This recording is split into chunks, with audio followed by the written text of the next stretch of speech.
Good evening. Welcome to the Board of Directors meeting for November 10th, 2021, preceded by an excellent board workshop. So thank you, everybody, for the long evening together. So let's go ahead and stand for the Pledge of Allegiance.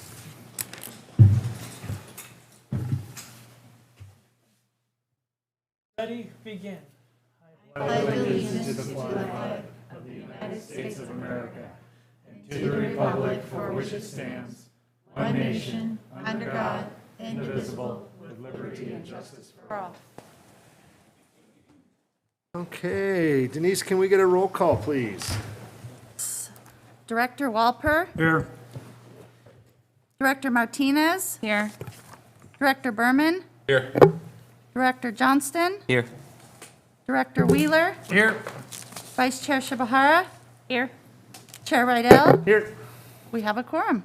All right. Denise, was the meeting properly notified? Yes, it was. Very much. On to item B, adoption of the agenda. Chair Rydell, I move to approve the agenda as written. Got a motion? Second. Motion and a second. Any discussion needed? Shouldn't be if it's approved as submitted, right? So all in favor, raise your right hand. Motion carries. All right, Board of Directors reports. And I'll start down at that end with Director Walper. Yeah, I've got a couple of things. I personally enjoyed being part of the pillar meetings for both Christine's and Scott's pillar meetings. I learned quite a bit with Scott's. I appreciate the time he spent with me afterwards, and I think it's important to be involved in multiple pillar meetings. I don't know how many of us have been involved in more than one or two, but my plan is to be involved in each one of them. I'd like to get a little flavor of everything that's going on, and I appreciate what Christine and Scott have done for me. Thank you. The other thing that I've got is go Rangers. You better beat LeGrand Friday night, because I've got people from LeGrand coming in. All right. Yes. That's it for me. Okay, thank you. Director Berman. Thanks. Speaking of Go Rangers, as part of our workshop tonight, we got to tour some of our facilities, including our athletic field. I'm really excited. We've got so many students that made it far and made it to playoffs. I'm extremely disappointed they can't play here. And it's been an issue, it sounds like, what I've seen for, it's not just this year, but multiple years. Doing a slight disservice to our kids here with competitive and safe facilities. So I know we're going to talk about that later. Really looking forward to it. Thanks for the walkthrough today. Let's see. Oh, and I'm also really excited to hear the report from Alice Ambresco.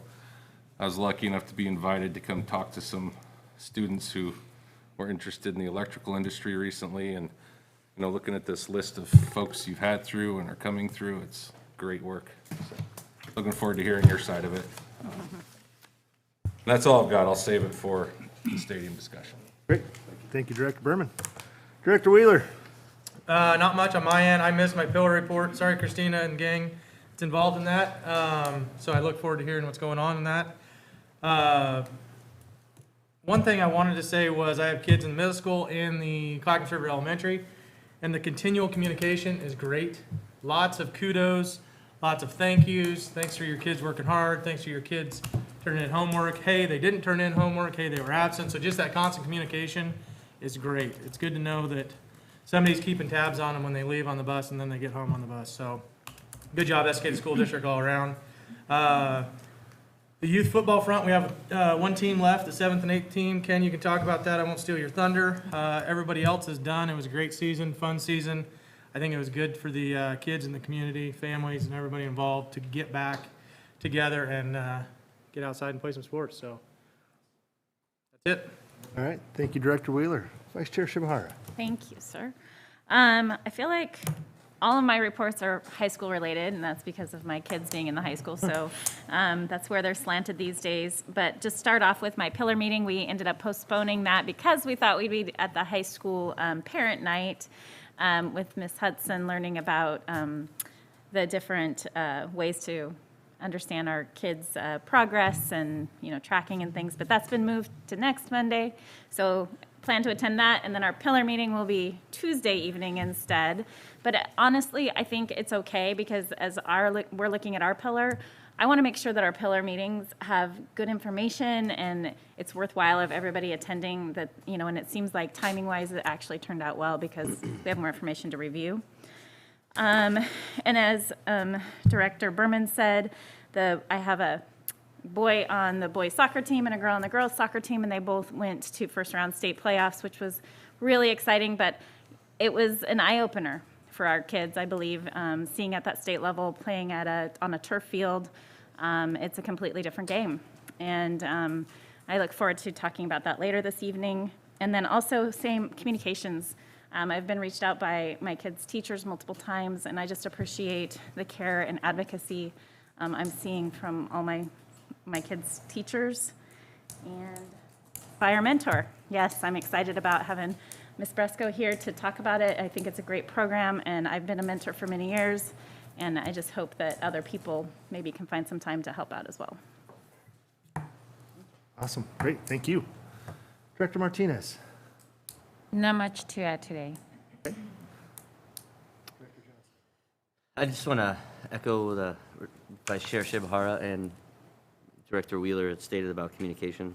I have two kiddos in the middle school and one in RME, and we just set up conferences, and I would say that all the communication has been consistent, so it happens every time, same time, every week, as well as timely when there's something that needs attention. So I really appreciate that. I also was able to attend the Pillar meeting on inclusive culture, collaborative practices, and I think the team is making humongous strides. There's some really great data on in the elementary school on how students are receiving services in the general education classroom, and I think that we should be proud for our district. Being in the education space, those percentages are way above the average, so I think we should be really proud of those averages. So that's all for me. Thank you. Great, thank you. And I will echo the inclusive culture pillar, just tremendous growth. And so phenomenal job of that group, finding impactful goals and setting appropriate goals and then just killing it. So I was excited, and I'm excited to see the next round of that. We do have a 7-8 football team in the playoffs, so second and final playoff game this Saturday at Clackamas High School, 1 p.m. So anybody that wants to come and cheer on the 7th and 8th grade. I think we'll have a total of 14 kids there on the sideline, so a lot of playtime. No playtime issues with that group. So, but a team that has rallied through injury and through a lot of adversity this season. We've lost one game. We had to forfeit 2 because we didn't have players. But a great season for that group and working really hard. So. High school and middle school all-state music. So we did have several high school students and middle school students who were selected for all-state choir and all-state band ensembles. So that's coming up. It's on my calendar somewhere. I don't remember when it is, but it is coming up. So again, it's awesome to see Estacada students not only excelling in the classroom, excelling on the sports field, but also excelling on the stage. So I'd be excited to attend that as well. And that's it for me. So I'm gonna stop there. All right. Thanks for all the reports tonight. Those were good. So we're gonna jump into D, strategic plan pillar reports, and we will start with Ms. Bresco.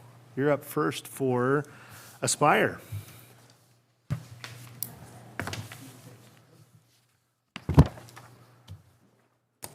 Hi, thank you guys so much for having me. I really appreciate the opportunity to share what's going on in the College and Career Center. It's been a learning experience and something that's been kind of on my heart since my own children were going through the process of figuring out what they were going to do in the future. And I really realized there's just not a lot available for the parents or the students to get the support they needed for the post-high school plans. So I was super excited when this opportunity came up.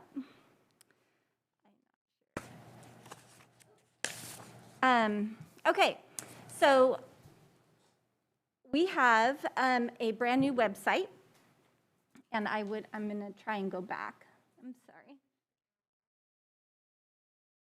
Oh, okay, perfect.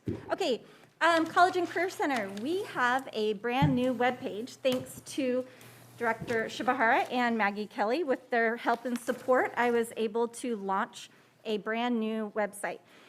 You can access this by going to the Estacada High School's main page. You can find that at the bottom. There's a star. It says College and Career Center. There's also QR code. If anyone wants to use their phone and point it towards that, it will open up the website. The other way students may access that is on the Estacada High School's main page. There's a Students tab and then the College and Career Center. Okay, so on the main page, you will find an activities calendar. And this was something that was really important that I wanted to have.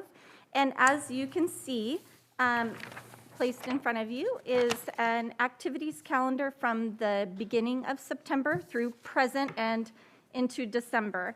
We have been so busy. So how do kids know what's going on?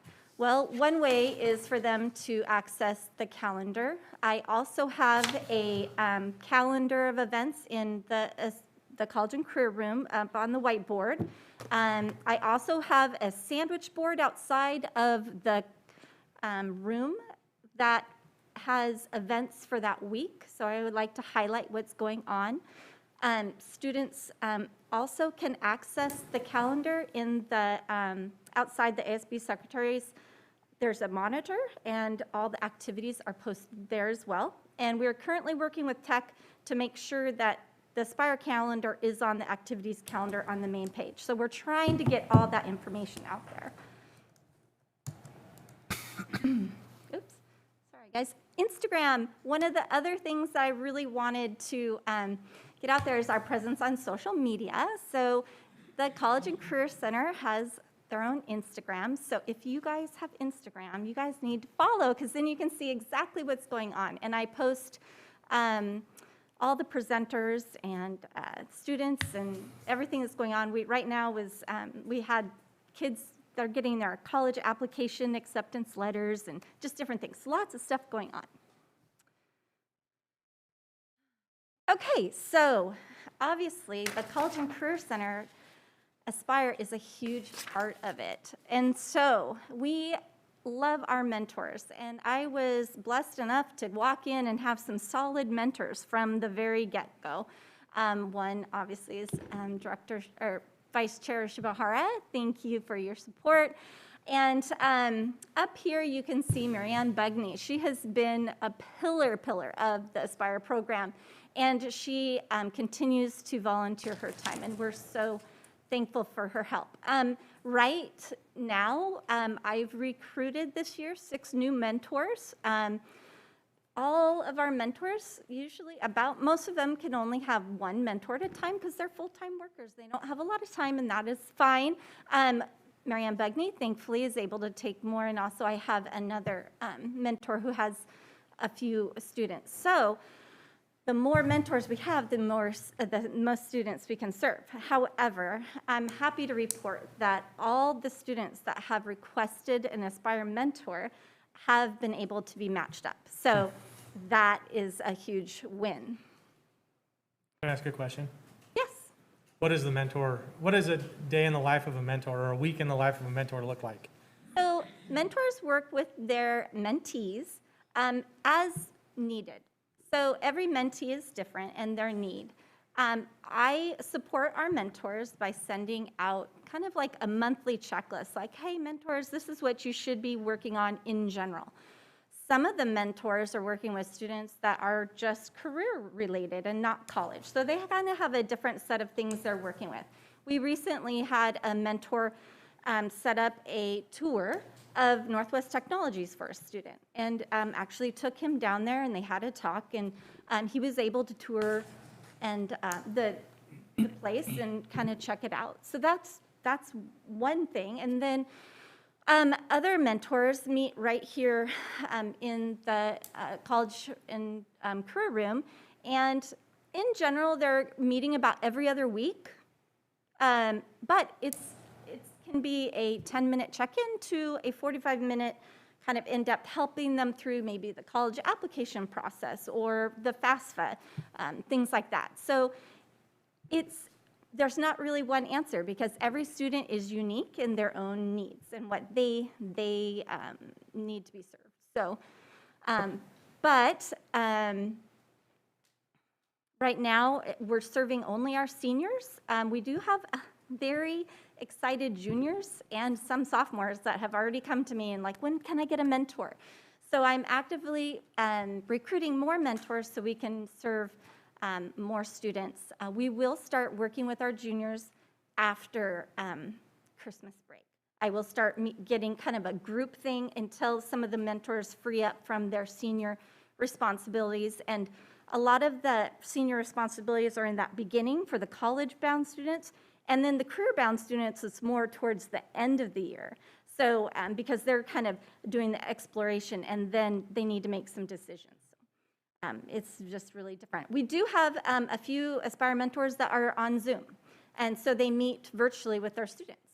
I'd like to also just offer up my point of view, is that this year, especially since Ms. Bresco has, got the program up and running again, and it's, running pretty smoothly. A lot of the hard work, I think, of getting the kids to know, what college and career and start thinking about it is done before I come in as a mentor, and so I get to kind of do the fun part. And it's not as time-consuming, I think, as it used to be. So like I meet maybe a half an hour every other week with my student just to check in. Sometimes we'll email instead. So it's just more of just helping them stay on track, keeping them focused, and being there for them if they have questions. Ms. Holst and I have actually been pushing into the seniors' classrooms for the last 8 weeks, preparing for an event that I will show you. More mentors working with their students.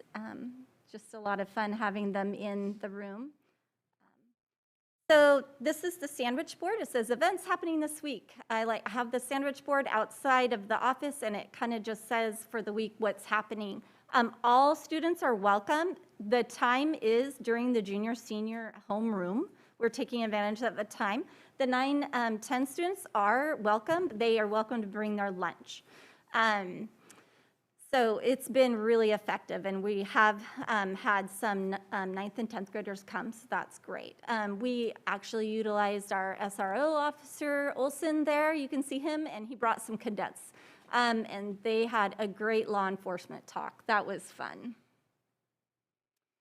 Just a variety of, you can probably recognize a few people here. I have community member Ryan Hagel. He did a presentation. And Director Berman, that was great, super informative. So that's been a lot of fun. We have military lunch visits and college rep visits. Just a variety. We're really trying to be inclusive and just have a large variety of people come in. So there's just kind of some companies or colleges that have come in already. Application day just happened.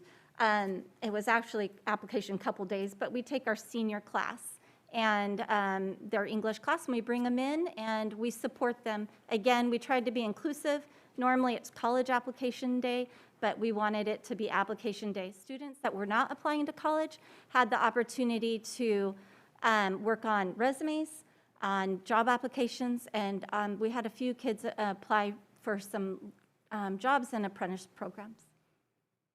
And at the spring, we had I've Decided. So this happened last year, right before graduation. It was in May. The kids had the chance to celebrate their decisions, whatever it was. We had students going to culinary arts school, some in a cadet program, some going to college, and they all got to celebrate what they were doing, and it was a lot of fun. And we'll do that again this year. So that's it for that. Does anyone have any questions about what's going on in the College and Career Center? I'm just curious if there's like an average attendance for the presentation. I'm sure you have to do October 15th again because there were so many people trying to get into that one. But Actually, it was full. Yeah. We had a full house. I'm just curious on the average attendance. Yeah, that we're so our more popular schools, we had 30 to 40 students attending. Some of the smaller schools, about 10. And then all of our career ones, we've had 30 to 40 kids come up. I'm utilizing the library because I don't have room for them in our other little space that I have. So that's been great to have that opportunity, but very, very well attended.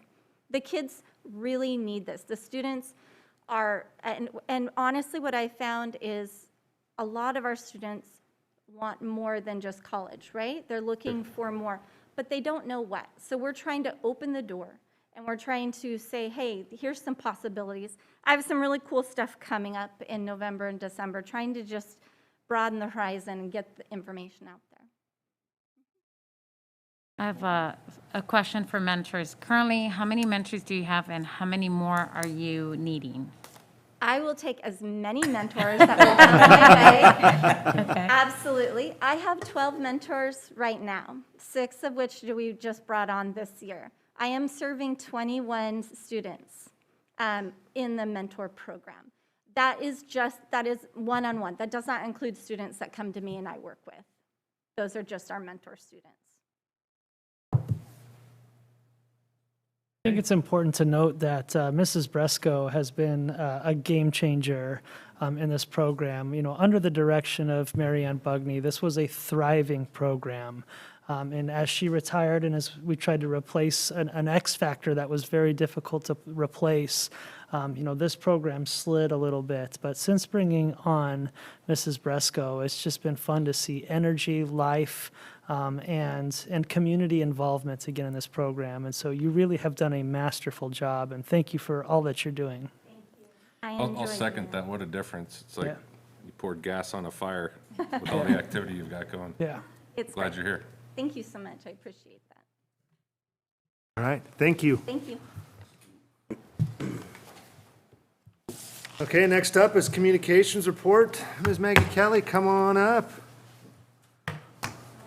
I will keep it brief this evening because I know I have taken up a lot of your time already. The first thing I want to preface with is we had a lot of parent engagement rollouts at our schools today. They just wrapped up a couple of hours ago, so I'm really excited to connect with them and present more details next month on how those went. And I'll talk a little bit more about what we're planning on to roll out those results to families.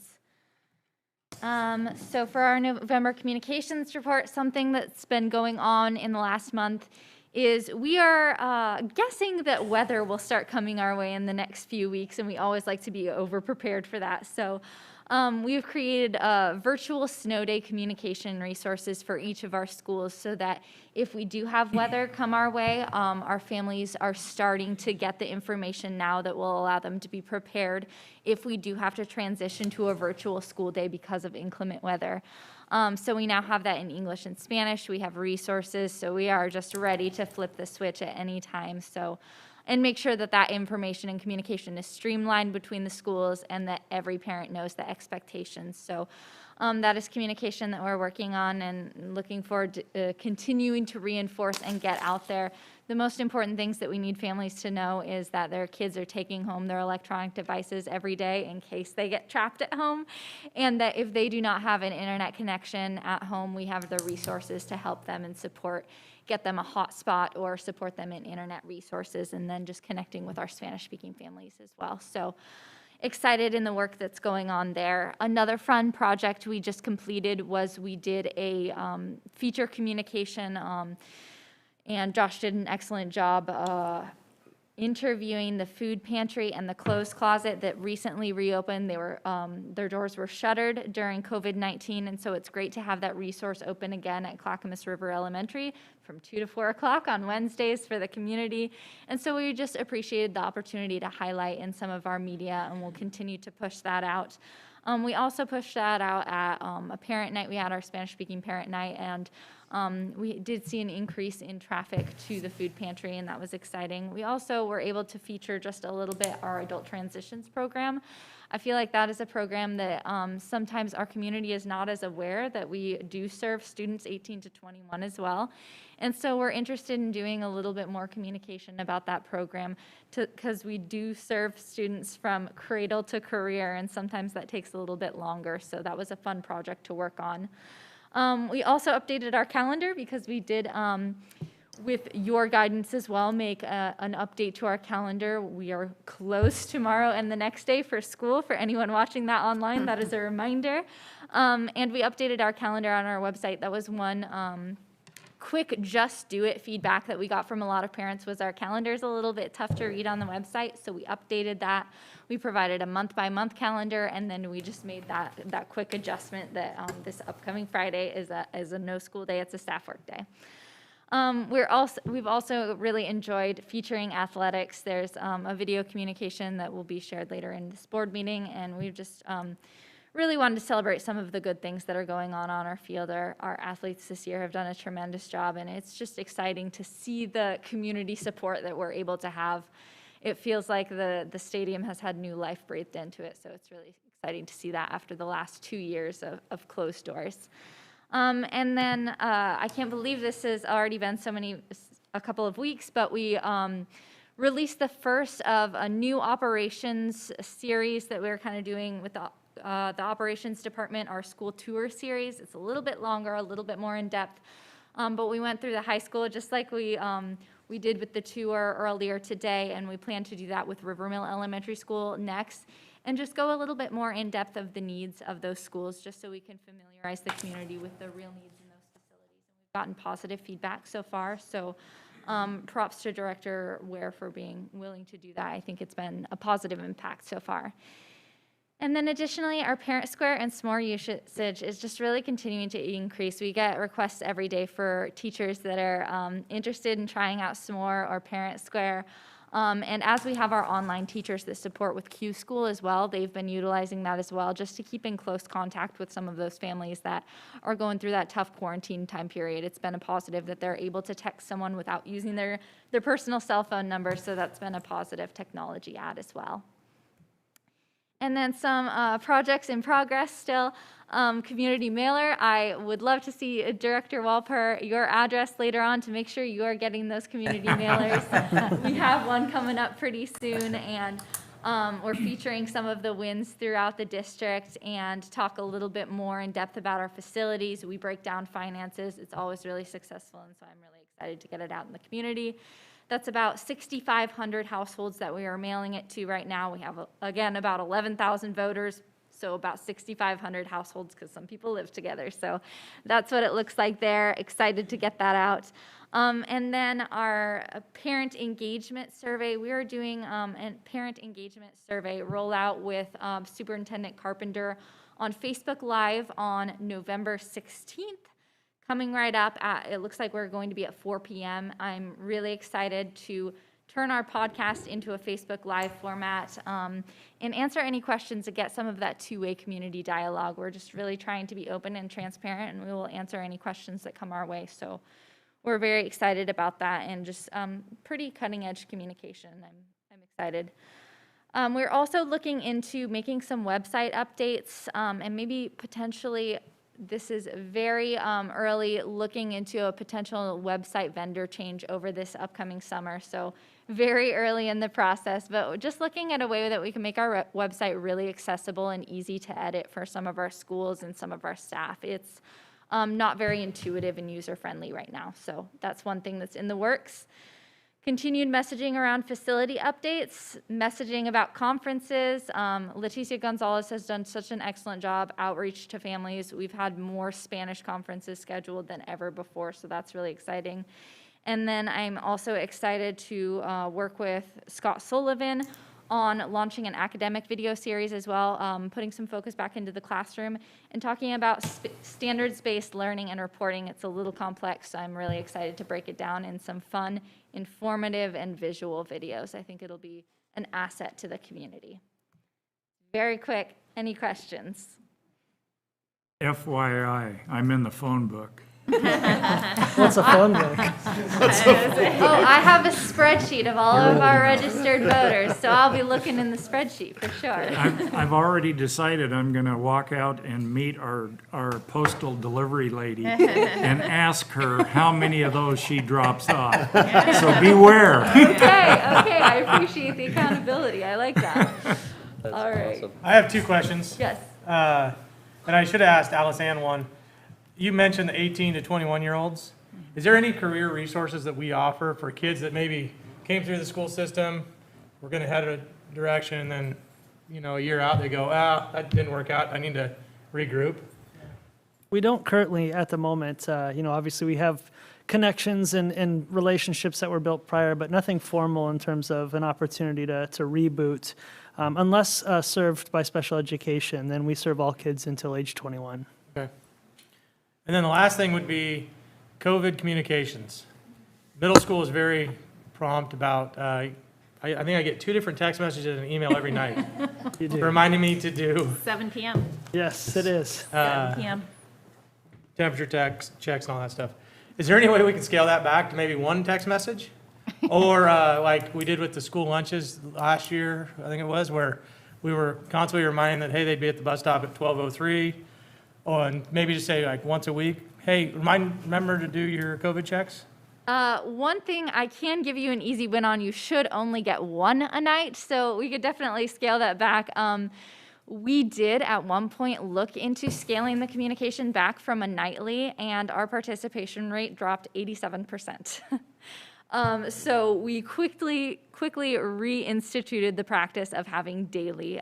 We did that very early on, and our usage just went way down. So we are continuing at this point to do it nightly, but you should not be receiving duplicates Is it from every 2 night. different schools, though? No, it's both SK and middle school. I it get, is, okay. I get 3, 2 from Rivermill and 1 from the middle school, so it's per child. Per child. But I do want to say, Director Wheeler, that I think your statement represents the thousands of parents, right, getting those text messages. And we, the school district, understand that it's an annoyance to many and cumbersome, especially for those who have multiple kids in our school district. But at the end of the day, the why behind that is to make sure that we're pre-screening kids, to make sure we're sending kids to school that are free of COVID symptom spaces. And so I'm with you because I also receive those, and they come at 7 o'clock, and it just pounds my watch and my phone. But at the end of the day, it's something we're just going to have to continue to just be okay with for a little while longer as we try to implement as many safety procedures as possible to keep our schools open. Okay, thank you. Could we add 2 agenda items to next week's pillar? Can we talk about the website replacement and the new calendar? Good, Absolutely. good. Yeah. Thank you. All right, thank you. Next up, Building and Facilities Report. Mr. Mike Ware.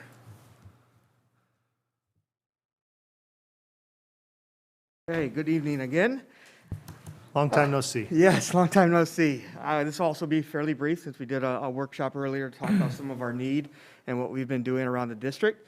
But I wanted to first talk about some of the capital improvement project updates that we've done in the districts over the last month. We just completed a scoreboard installation over at the JV soccer, football, and track area. And here's a picture of it. We're very excited. And we also the district wanted to thank the youth organization, football youth organization, that helped to contribute towards this project. The organization gave the district $5,000, so we wanted to make sure that we acknowledge that and thank them. This scoreboard is able to be used on tracks, so we're very excited for that opportunity. And then just having that ability, or just adding that the scoreboard for our JV crew and having them access to that instead of a mobile one, we're very excited. Portable units, we're getting so close to having all those done. It's really working on the power piece, and that's just really continuing to work with PGE. The Rivermill portable, once the power gets on, we'll be able to finish the flooring, and then we'll start, we're almost finished with the procurement on the plumbing, and we'll be able to start that process shortly after. The district office portable, again, we're just waiting on power, and then we were able to occupy that space. And then the north portable is done and is actually being occupied currently as we speak. So Very, very successful. A little behind on the timeline though, so we're learning from our processes here. The next two, we're just currently in the exploratory phases of looking at replacing some windows and painting the high school. Again, when we talk about efficiencies, we could use SB 1149 funds for windows because it does improve efficiencies. And we're looking at the front and a couple in the back as well. Again, really just in procurement phase right now to see what the district is able to do pending resources. Same with painting. As you all know, we've painted the backside and now we're looking to be able to paint the front and the remaining sides of the high school. And they're just in a procurement piece of that.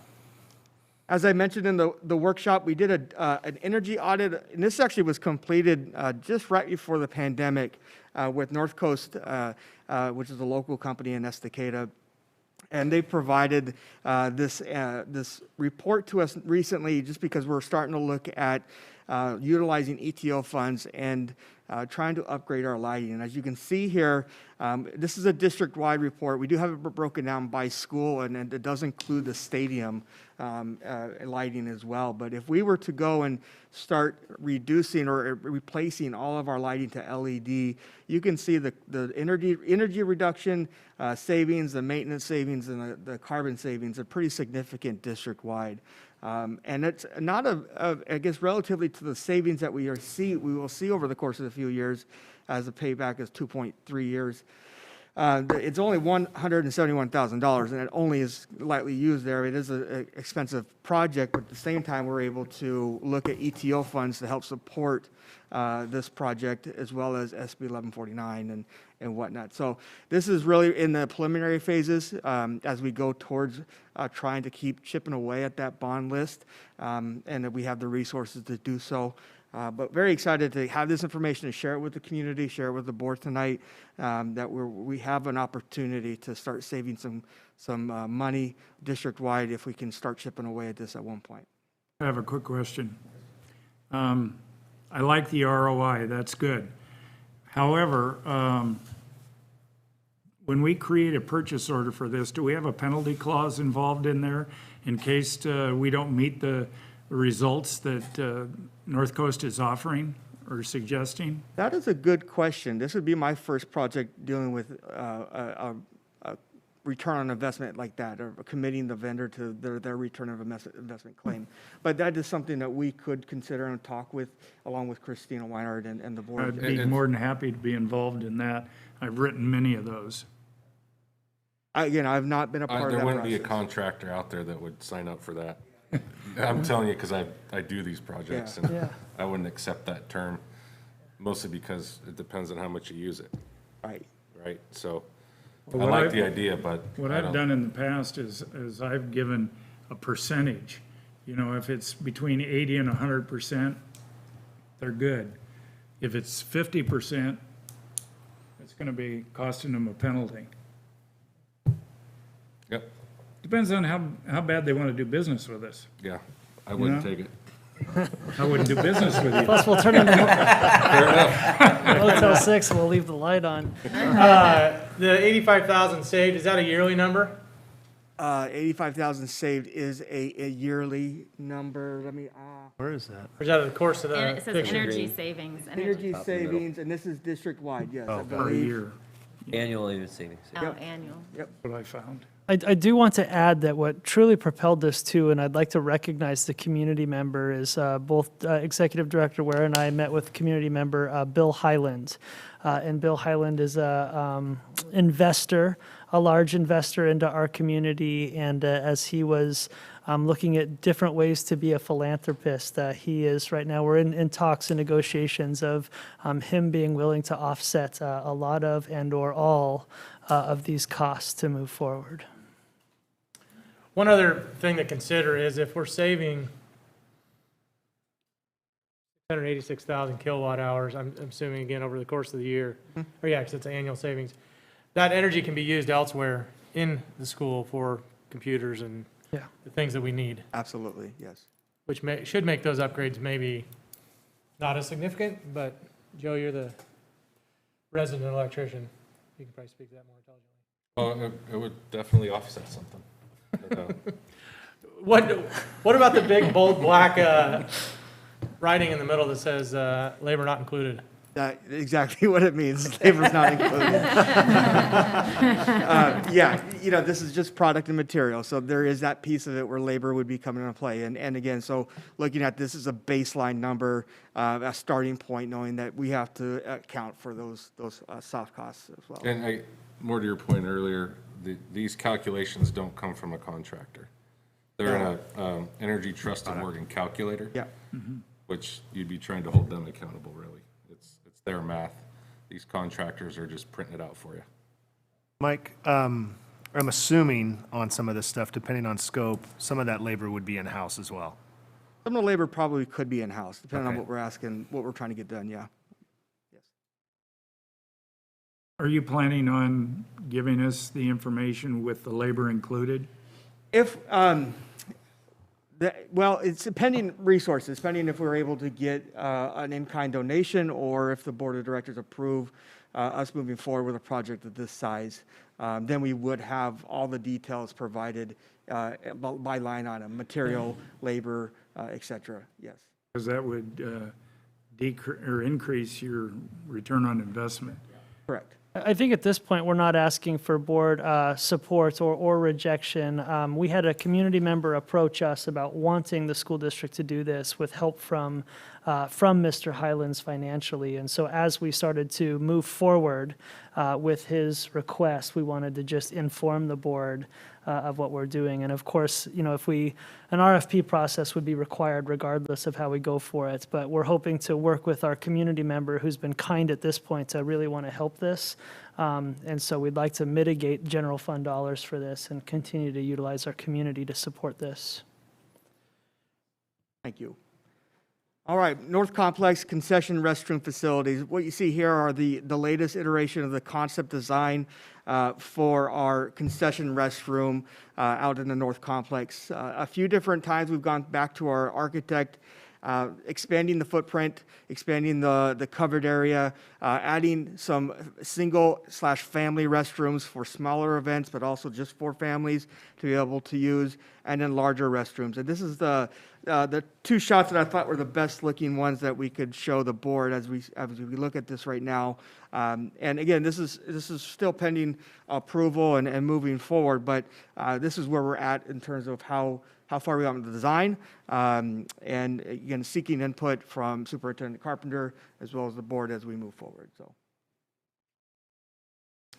I like the design. I think it meets a lot of the things we need. Agreed. In your next slide there, it shows the new proposed Yeah. placement. Yeah, which thank you. I think it's part of the conversation too. Yeah, so one of the reasons why we are, new proposed location is where the box is there on the little bit of the right there. There are two reasons why that. Looking at the location where we initially thought it could be problematic for individuals, community members accessing their concessions and the restrooms having to cross a roadway where there's traffic. But the other piece is that we wanted more out of this concession restroom. We wanted to add some restroom space. We need to make sure we need to account for ADA. And so that makes it bigger, which would not fit in that current area that we were initially thinking of. Based off conversations with Superintendent Carpenter and others, this is kind of the new proposed location, an easily accessible area, kind of more in the middle, and allows for other opportunities where the current pole barn is located. Any thoughts? Yeah. Sorry, Ken. Go ahead. Don't we still run into, we had talked about previously crossing that road during events. And I'm not saying there is a better solution, but we're still running into that issue, I mean, by looking at it. So we haven't solved for that one. I don't know how we solve for that. I think the original thought, the conversation between Superintendent Carpenter and Mike and I were that these facilities are existing currently, Yeah. JV softball, JV baseball, varsity softball, baseball, and then, of course, the track and field.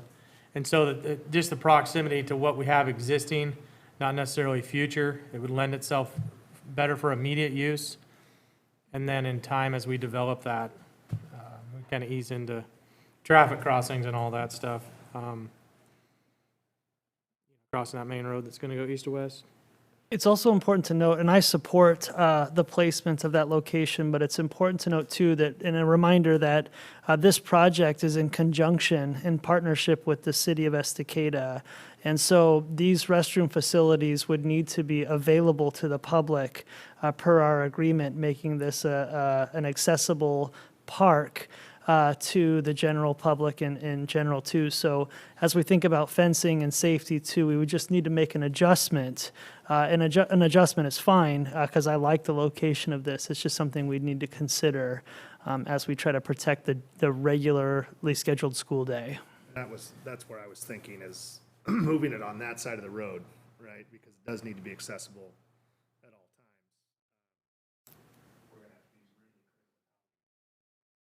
times. Access onto the. Yeah. And what's brilliant about, if you'll go back to the restroom blueprint, which I want to commend Director Wheeler for on this, is you'll see a bigger bathroom set and then an individual bathroom set across the hallway there. And so that those single stalls would be available to the public 24/7, but it would also reduce the cleaning and maintenance costs. And then when large community events and or baseball tournaments, soccer functions, et cetera, then we would open up the larger facilities. So I think that was really wise to contemplate that. And having that covered space is something that I know we all desired, whether it's a hailstorm or just a heavy rain or lightning or something. You get kids out there and you have to get them off the field. It's nice to have somewhere to go. Yeah. Correct. And that's your report for tonight. Any questions? What do we need to move forward on that? Nothing. I think we're ready to move forward. We know that the city, per our agreement, is paying for the first $170,000 of this project. We believe that we have somebody that can spearhead this project to try to keep it inside that ballpark and still be able to get that going. And we think, again, we're going to get a lot of in-kind community support to begin doing that. So we're just patiently waiting for that said person to finish a couple of other projects, and then once they're available, they'll be able to help us get going. But we're ready, other than we just need direction on how to proceed forward. Okay. I'm assuming there's some additional grading that needs to happen in the area where that's the new projected site, because that's still on a pretty decent slope. Yeah, absolutely. Maybe not Some- for a field to walk through, but to build on, it's pretty Yeah, decent. there's some site prep requirements, definitely, foundation and all that. Cool. All right. Thank you. Thanks, Mike. And last but certainly not least, finance report. Christina. Thank you, members of the board. I'm going to give you the financials for October 31st. The first report we're going to look at is the general fund.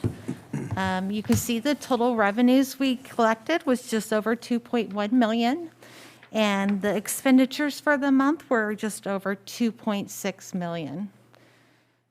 There were not too many adjustments to the previous months, but you can see them there.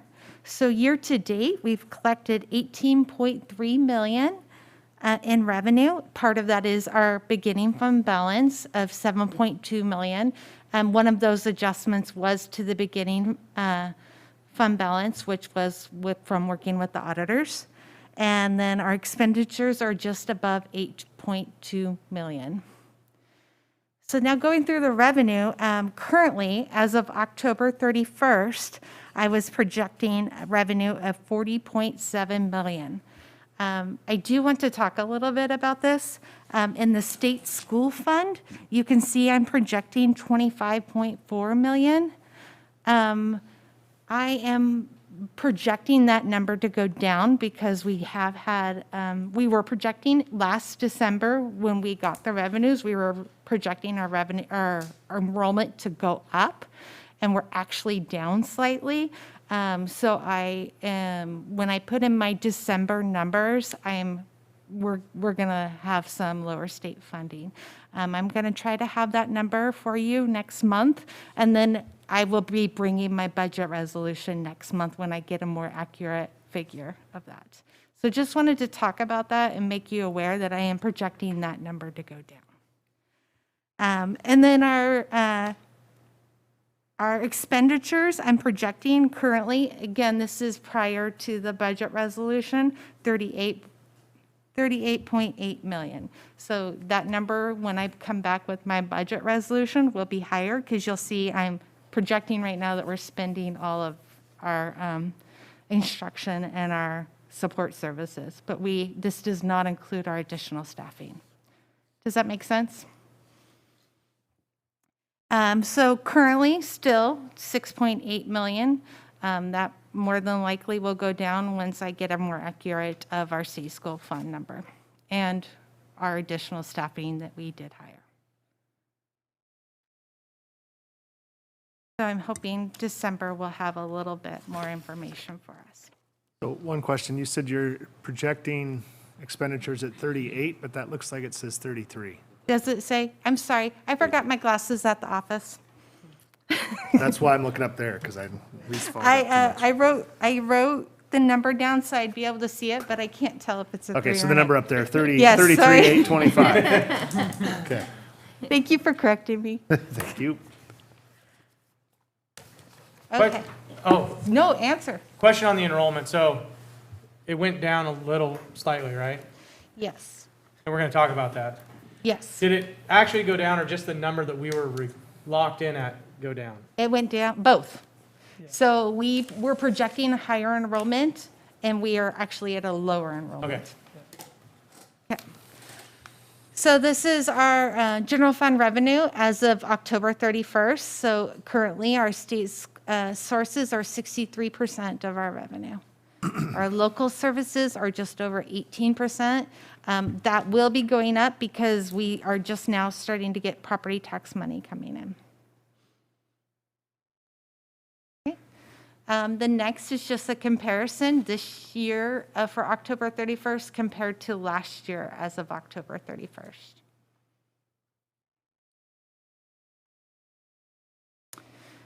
This is our budget to actuals. You'll see that our instruction, we're at 22.7 as of the end of October of our budget, and our support services is 29.6%. This next report is our general fund. It's our year-to-date by major object. And you can see here that, and I'm sorry, this is this year, year-to-date, compared to last year, year-to-date at this time. So we do have more revenue. That is majority of our beginning fund balance.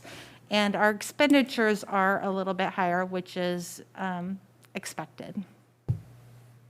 Any questions? It looks like everything in board book is a month ago. behind. Might be looking at an older report, maybe. Oh, no. Probably what it is. Oh, Yeah, no. it says September 2020, 21. I'm sorry. It's all right, as long as it's No, fresh up now there. we know what to look at. No, I'm sorry about that. I must have sent the wrong one. I don't know. I'm sorry. Sorry, Denise. Then the next report is our general fund expenditures by major object. Our salaries are 32%. This is year-to-date, by the way. This is as of October 31st. Our salaries are 32%. Our associated payroll costs are 17%, and our purchase services is 41%. So majority of our expenditures year-to-date are those fixed costs. Like Joe, board, if you look in item D, it actually is the correct report within the quick view of the agenda. Just in the full view of the report, it's incorrect this last month. Yeah, not in the Gotcha. pillar reports. Thanks, Will. Thank you. There we go. Quick view? D, Now looking at our enrollment, this is for October 31st. Clackamas River is at 405. That's an increase of 4 from last month and an increase of 12 from last year at this time. Rivermill is at 416. That's an increase of 1 and from last month, and an increase of 4 from last year at this time. Estacada Middle School is at 400 students. That's exactly where they were last year at this time.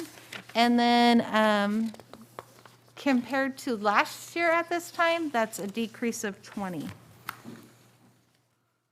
Just a quick clarification. I'd asked Superintendent Carpenter about this earlier this week, but there's another number out there that's actual amount of kids that are in the buildings, right? So there's a pre-K, maybe there's some other programs that don't give us ADM dollars, right? Yeah, so these. What's that rough count of additional bodies occupying our building space every day? Yeah, great question. This is just our K through 12 students, this report right here. I believe 50 additional is what she said. Yeah, so there is additional students at There's an schools for average of pre-K. 50 more kids in the building somewhere every day using the space as we talk about capacity. In each building, or just? Total. Mainly at Rivermill is where the house of our big pre-K, but we have an all-day pre-K as well at Clackamas River Elementary, which then doubles as a daycare before and after school. But yeah, so there are 50, and the reason why this isn't counted, though, is because we don't receive state school funding for it. They are taking space, classroom space, but we do not receive funding for them, and we do not turn them in to the state as a count. I thought it was just good information as Yeah. an average. It holds around 50 every Yeah. month or so. And it's very essential, we believe, which is why we're investing in it. This is taking a diverse group of preschoolers and trying to get them the skills and equipment that they need to be successful starting in kindergarten and ramping that through the process. And so we also anticipate over time that the state will begin funding for pre-K, and we want to make sure we've got a program in place ready to go for that. Thanks. What about the 18 to 21-year-olds? They're also on campus? Correct. We do get ADM for Okay, that, and though, are they- if they're served by special education, and they would be represented in the high school numbers. Yes. Great question. I believe I was at the middle school. I finished it, right? So Estacada High School, they have 506 students, which is a decrease of 11 from last month at this time, and a decrease of 13 from last year at this time. So our total district enrollment is 1,727, which is a decrease of 6 from last month, and a decrease of 17 from last year at this time. And I do want to state that I do believe last year at this time, we were still using COVID numbers, so I believe next month, we will be looking at a little bit more accurate figures, comparable. I did add, so that's the districts. I did add some information on there about Summit Learning Center. They are currently at 1,279. It's an increase from last month of 33, but a decrease of last year at this time of 225. That is below the cap, so we're not receiving additional funding. We are just receiving our 20%. So I just wanted to point that out and bring that up to you. So total, including charter school, is 3,006. And that 225 student loss, we receive 20% of each of those students. So that's another reason why we expect to receive less revenue, if that makes sense. Does that surprise you that our population has dropped with all the new incoming homes and such? I believe we're still going to get that recognized. I think that's still going to happen and in play. I don't know that it's in full-blown action right now. Well, and just on the contrary, in fact, it's the growth that's allowed us to stay really where we're at. A lot of other school districts have lost hundreds of kids, and we've lost lots of students as well due to mask requirements, vaccination requirements, homeschool, charter school. A lot of even our own families have pulled out until this pandemic is over, but thankfully this growth has offset ours. There's a stat, I don't know if it's in my superintendent report or in a different thing, but statewide there are 17,000 less students in public education in the last year. Through the pandemic, families have pulled their students and made different educational choices So the growth in this case has really allowed us to stay afloat. Yeah. Yeah. In the summit, that was an online school, and a lot of those students probably returned to their original school now that they're open. Right. Do you have an idea of how many of those Summit kids are Estacada School District bound? I do. 10% of Estacada's, or Summit's enrollment, we have it in contract that they can't have more than that, but they're at it all the time with a waiting list. Do we have any indication of where those 11 high school kids went? Not tonight, I don't. I can get don't. more information on It that. seems like a significant number, Yeah. and I'm just curious why. It does ebb and flow. We try to collect that information. Sometimes parents don't divulge it. Yeah, I don't know, just kind of. Any other questions? That was all I have for you tonight. Any other questions? Oh, wait, I have one more, the chart, sorry. Too late. Here's the chart, and you can see the tiny decline in, compared between October and November. But we're still right in the middle, not too low, so I'm hoping that we can still start getting some declining numbers. I'm still feeling positive for the year. Okay. Any questions? All right. Thank you all. We are on to item E, Superintendent's Report. Thank you, Chair Idell, and a great Board of Directors. What a great evening tonight, and I'm thankful just to be able to spend the time and work through some complex issues as we try to make our school district thrive in these continuously changing environments. My superintendent report is going to be a little different than it usually is and slightly longer than it is, but I do promise to be concise. But as we talk about complex issues, I do want to prepare the board for the future of this school year and new things that are coming from the state of Oregon, and mainly on COVID-19 safety protocols. So I do just want to take a moment to share with the board how things are going from a holistic state perspective. You can see on this map the transmission rates of where things are at, and pretty much everyone is still in the high transmission category statewide. What's interesting here is the purple, as you see in the first part of the graph, that's the original COVID virus coming through. Now in the state of Oregon, the Delta variant is virtually 99% of all positive cases is the Delta variant. So that's the one that's kind of ripping through the state of Oregon at the moment. An interesting stat here in terms of spikes, we saw a pretty decent spike in the fall of last year. We saw a decent spike in spring break. As summer came to a conclusion, as we started school, things were actually pretty good and we could feel that. And then as school began to start, we, in Estacada itself, 3 weeks into it, got hammered pretty hard with the surge as well. And so you can see that through this school year, the spike has continued, and even now it's gotten down to similar to like it was in the spring break spike of 21. This is just a fun fact that I'll quickly breeze through, but this is vaccinations by day. You can see that in the springtime of last year, there was a pretty big spike in people getting vaccinated. What's interesting to me in this picture is as the governor mandated vaccinations for people to maintain their employment, there was actually very little movement of more people to get vaccinated. And so I don't know if those intentions met the goals that the state was looking for. However, you do see a spike now, and that's because the vaccination is available now to children. And so you're going to start seeing children start to get that vaccination through that process too. Vaccination rate by county, which I thought you would enjoy as it's interesting. The Clackamas County is 75% vaccinated, but Malheur County, Grant County, and some of the Eastern Oregon counties are less than 50% in a lot of different areas.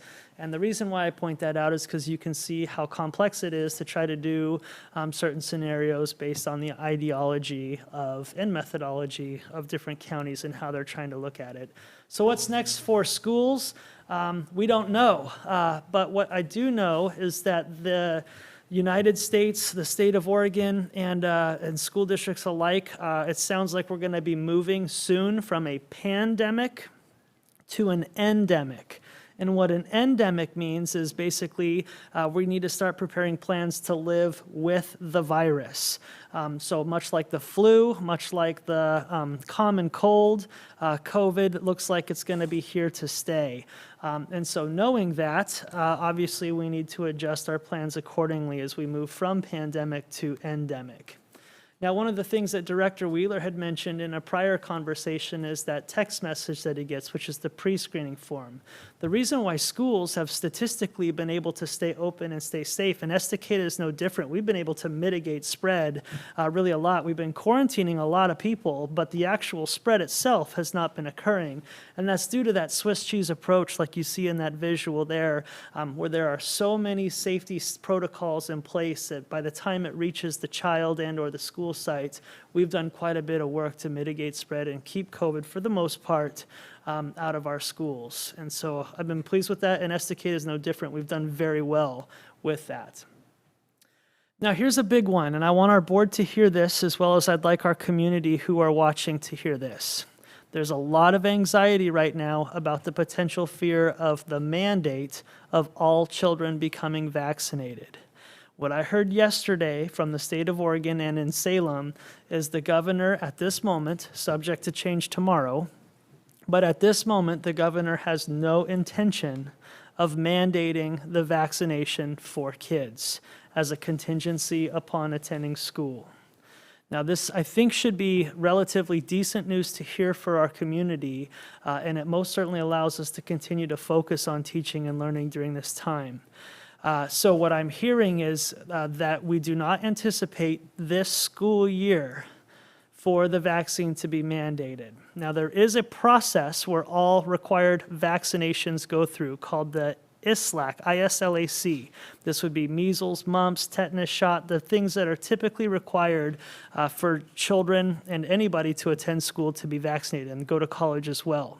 That has an exclusionary date in the month of February. So if you came to our school and you didn't have the measles shot, if you didn't have it by February, we would have to exclude you from our educational things. But there is a religious and personal exemption that any family portal can go through to not vaccinate their children.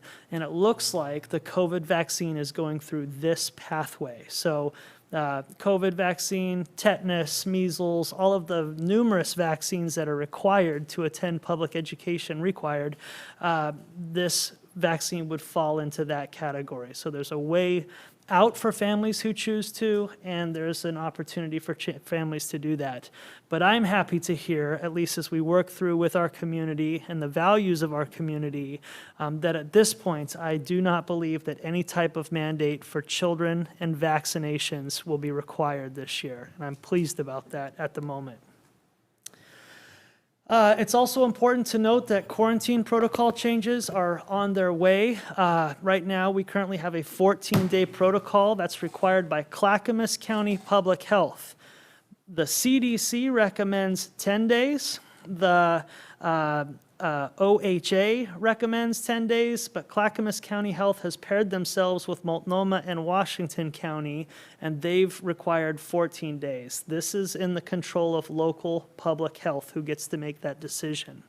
It sounds like the Oregon Health Authority, OHA, is going to be recommending a reduction to 7 days of quarantine. And 48 hours prior to the 7th day, if a kid can take a negative PCR test, then they can come back to school on day 8, if that makes sense.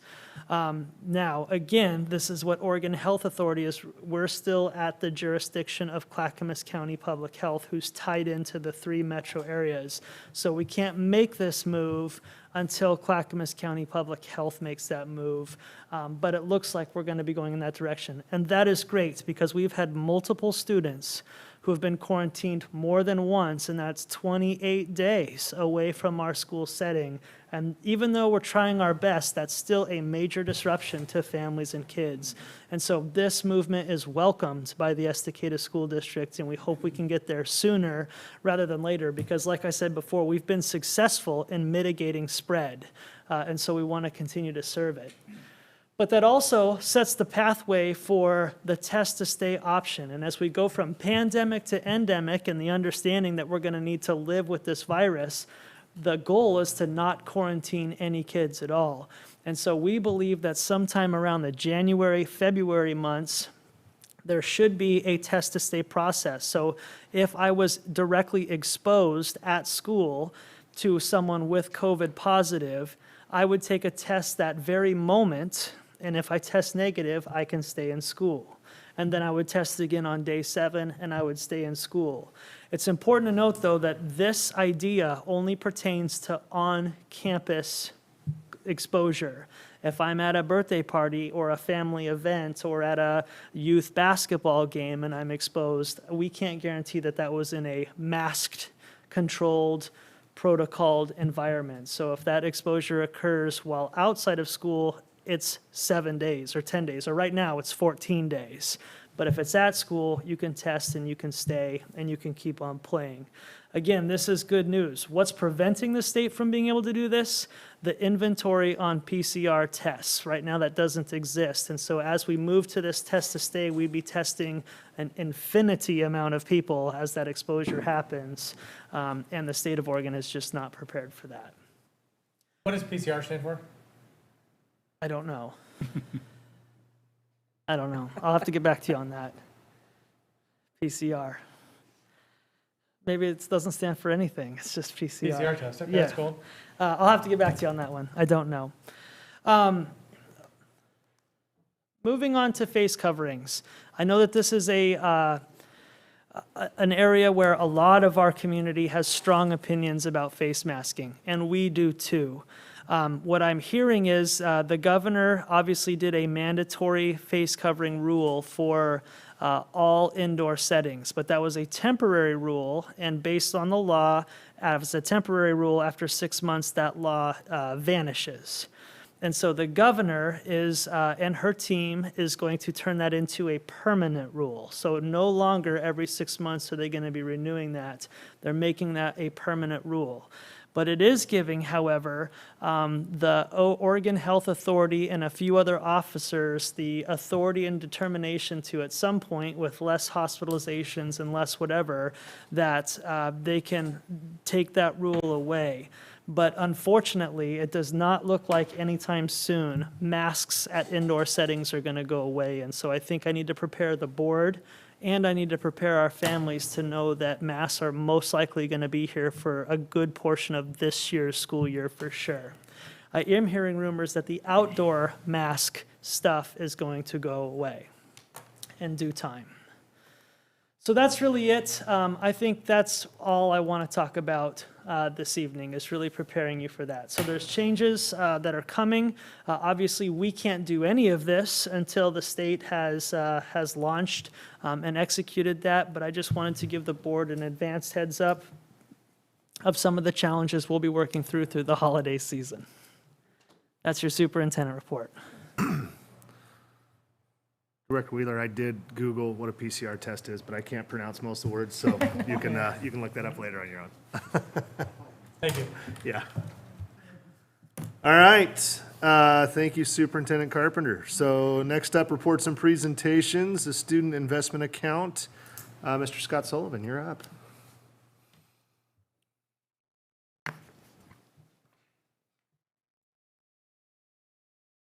Good evening. Good evening. I'd like to present to you an annual report of our student investment account. And really, you have a lot of detailed information in your packets. I'm not going to go over any of that detail. What I really would like to do is give a brief overview of the purpose of the original bill, what our plan was originally, and then what our plan ended up being due to budget cuts, and then open it up for questions. So quick introduction, an overview, and some highlight of key data points will be what we cover tonight. I want to remind everybody in the audience that in 2019, the legislative session passed the Student Success Act that would provide approximately $2 billion every 2 years, or $1 billion every year, from revenue created on tax on businesses in our state. This money was put into a student investment account, the SIA, And that account is the one that facilitates the use of all of these funds. We conducted a lengthy process to determine how we were going to best use this money, this new money to our district. We conducted numerous surveys with community, students, staff, met with certain groups of students, focus groups of students, asked particular questions. We looked at data, we talked to different people to try to learn as much as we can, and we had a committee that put all this together. But everybody in the community had an opportunity to give some feedback or input into this decision. We had some guidelines that we had to go by, and these are the stated purpose of the grant money is twofold. One is to meet students' mental and behavioral health needs, and two is to increase academic achievement and reduce academic disparities for students of color, students with disabilities, emerging bilingual students, and students navigating poverty, homelessness, foster care, and other students that have historically experienced disparities in our schools. Those are the two focal points of this law. And so throughout the work that we did as a committee, learning more about this, getting input and feedback and sharing with the community, we had to remind everybody that this is the purpose of this new monies. As a result of the work we did, which was very lengthy, we decided upon doing the following. And you have, again, in your board packet, a very detailed list of these items. But one of the biggest things this group wanted to do, or the end result was to increase the number of adults in the classroom supporting students. And one way to do this was to increase the hours of our current paraprofessionals who were not at a full day. They might have been a half day or 3/4 day or a 1/4 day. And we're trying to use some of this money to get them up to a full day so they're there more often for the entire day that students were there to provide services. Keeping in mind with that, we also originally planned to hire 18 additional paraprofessionals for the same purpose of providing support with students and teachers in the classroom. We are hoping to add some electives at the middle school, provide some CCC tuition for our students, support a district equity team through professional development and resources, provide additional building academic language training. That is, building academic language is a program that we use to include and increase student learning that helps our emerging bilinguals in the regular classroom. It's actually a great learning strategy for all kids. In addition to that, we're doing some providing additional language for all training for teachers, covering partial costs of our Title III and federal programs TOSA. We were going to add an additional vice principal at the time this came around. We're going to create a community liaison, add a full FTE to reduce class size, and add mental health professionals, add a 1.0 PE FTE at the middle school to help us meet new state time requirements, and provide translation services. I need a drink of water. However, that was our original plan. We were supposed to get about $1.5 million per year. And as a result of economic turndown and a pandemic, we received approximately 33% of the original allotted funds. Once we were informed of this, we went back to the committee. The committee prioritized the original list, and we had to pare it down significantly. What did we end up doing? We did, instead of addressing mental health, we brought in those certified nursing assistants to help us last year with the health issues that COVID brought to us. We did add a K-5 teacher to reduce class size. We did add additional paras, a total of 12, but those weren't here. They weren't here all year, and some of them came in January, Some came in October, some came in November, some left. We had a very difficult time having those 12 here for the whole 9 months of school. As a result of that, I also wanted to mention, we also spent considerably less money on professional development. Last year was a difficult year and a taxing year for our staff. And all of our professional development during our regular school year is pretty well planned in advance. So what we did is we set money aside to bring them in and to pay them additional dollars in summer and evening work. We couldn't. They were wiped out. They just didn't have it in them, and we were not going to order it, and so we were not able to spend some of those monies. Thank you, Mr. Sullivan. Good job. Okay, thank you very much. Any questions? Nope, thank you. All right, on to item G, discussion. And so this is to discuss the Buzz Randall Stadium as we were on and partially in from a boot standpoint this evening. So I'll kick it over to Superintendent Carpenter. I think you wanted to start this off and ask Mike to come up to the hot seat. Excited to have this conversation tonight, Board of Directors, and thank you for being courageous enough to have it. Our commitment as leaders of this school district is that we've made a commitment to keep the facilities of our school district safe, warm, and dry, most essential things.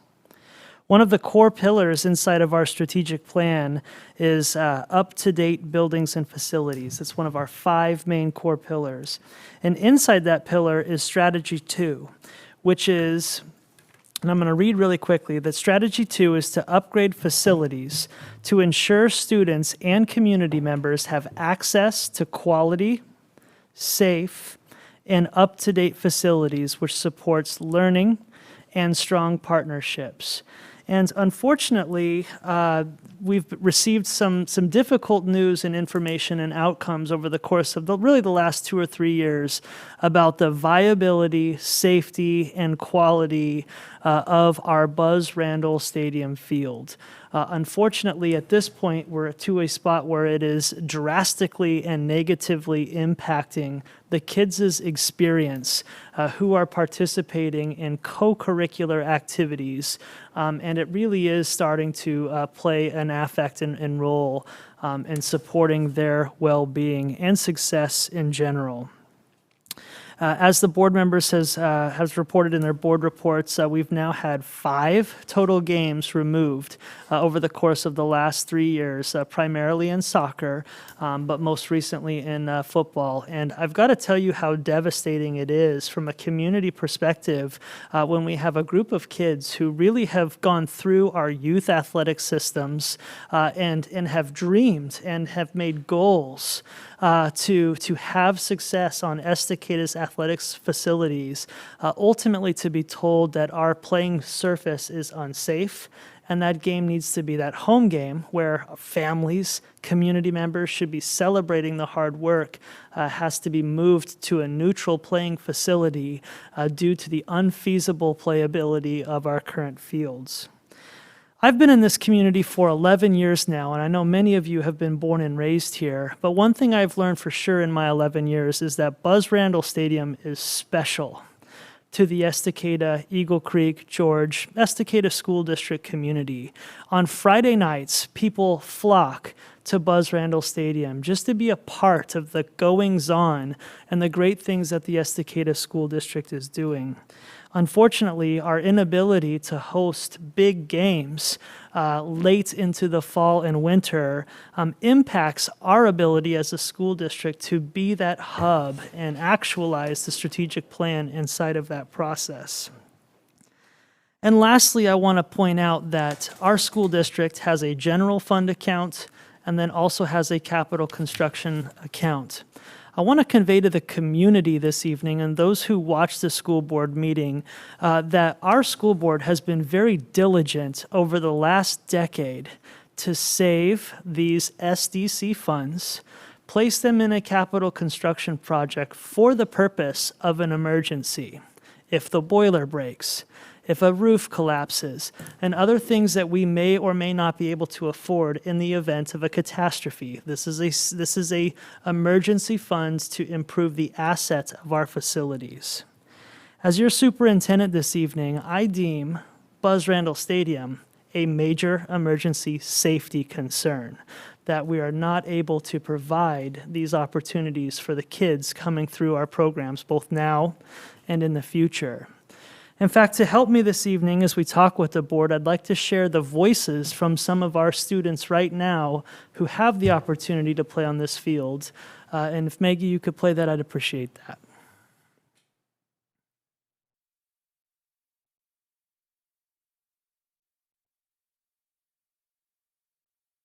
For me, it kind of looks a little bit dangerous because I can take out a kid's ankle if I accidentally slip on it or my own, because it doesn't you don't have much movement, you know? And if you want to make a fast movement, it kind of just gets stuck in the mud. You want to play at home, but you can't because the field. The ball doesn't move the same as on turf, and you have trouble with traction a lot of the times when it's wet. Because I'm from Spain, and there I usually practice and play always in turf. And when I come here, it was more difficult for me to adapt. And I think that will help a lot more to be I'm practicing turf, and we can be more safe. There's always a chance that you slide and hurt your knee or twist your ankle. There's always that possibility of getting hurt a little bit. It's a little bit of a disadvantage because, obviously practicing outside, there's more room. We can actually kick the ball and not worry about hitting the lights in the gym. And, obviously when the field's wet, you can't really practice outside that much either because it's all muddy and slippery. It's definitely different because on grass, you're slower. Turf, you go faster. And kickoff, the ball bounces totally different on turf versus grass. Grass, it can totally just die. Turf, it can keep going for 20 yards, So it's a lot different. It makes us feel like the underdogs, I guess. I remember one game, I think it was my sophomore year, that the ref had to call the game halfway through the second half because it was just so muddy, it wasn't safe. Girls wouldn't even have the ball and they would just fall 50 yards from the ball because it was so hard to run. Our coach has been doing a really good job at trying to make us practice in the gym. I think we even practiced at the softball field once too, just to use their turf so we could get a feel for the turf because the ball moves a lot faster and you have to be a lot more precise on turf than you would on grass where it's just bumpy and slow rolling. And especially when we play against teams like Gladstone, who are #1 in the state, they've been playing on turf forever. Their practice field's turf, their game field's turf, it's all just one field, and they're able to do that instead of having okay, the girls are going to practice at this field, the boys are going to practice at this field. And football is going to practice at the field on the track because we can't afford to have everyone practice there because the field will just get destroyed in 2 weeks.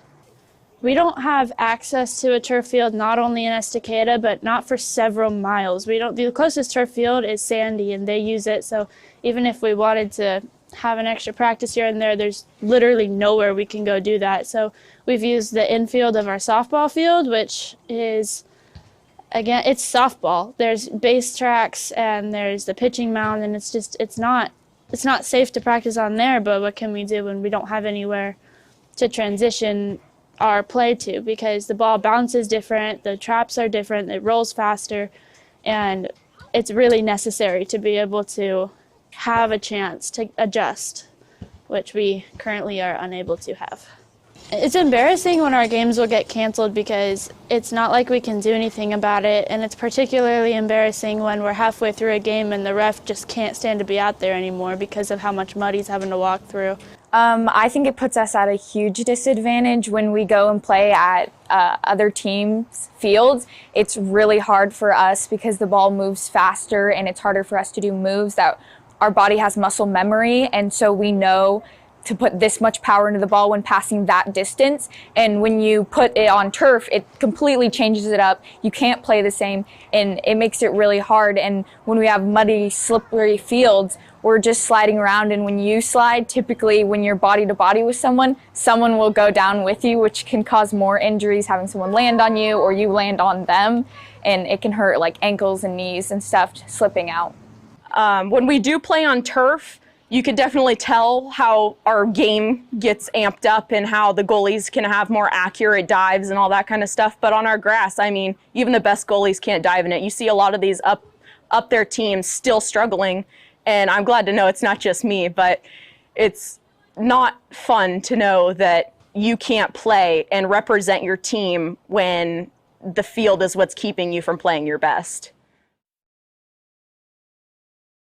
Really nice perspective from a variety of students and their experience today in playing on our fields in correlation to other communities' fields where they're doing so at a much more competitive advantage than the circumstances. I also want to point out on that video that our outdoor football team is practicing on an indoor gymnasium because of our inability to practice. There's just not a field that's out there right now that allows us to participate in that. And so I know that this is a big conversation that we need to have, and I'm excited to start that conversation tonight.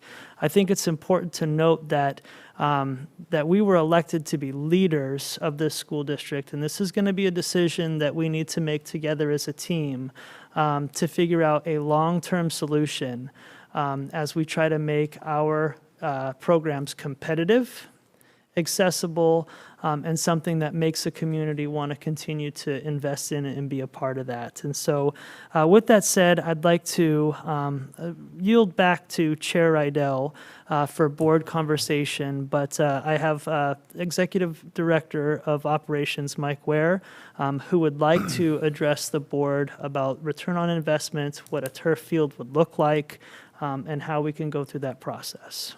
Great. I think we're ready for, you guys ready for Mike to go through his portion, and then we can open it up? Cool. Okay, I'll start with our return on investment. What you see here on the natural grass section is more relative to what the Estacada School District has to work with each year with that 10 hours of use weekly average. As you can go down the list, there is annual maintenance, sodding, annual water, paint cost to our natural grass field. Where it gets interesting is our use of hours per week. It's only 10, and like we talked about earlier, and it's not very many hours at all. And so you look at that total 8-year investment, that's $477,000, and it breaks it down to $186 per hour of use for our district. An average field turf is about 10 years of life cycle. And so that's why we're going down to that 10-year investment where it jumps up to $198 cost per hour of use. Switching over to our field turf, there are upfront costs. Obviously, there's excavation, there's going to be draining, the actual carpet itself, the turf itself, and the subbase is needed. But where we start saving funds and where the district would start saving funds is that annual cost of maintenance and repair and watering of paint. There's just nothing there that needs to be done. There is some maintenance, $5,000 worth, but it's nothing near the amount that we would have to face with the grass field. And I think the biggest impact is looking at the usability, an average of 68 hours a week, and that's community use. That's our athletics from middle school to high school. That's multiple sport programs being able to practice throughout the week on this field, and hearing from what those students just said, it's obviously it's an impact on our athletics.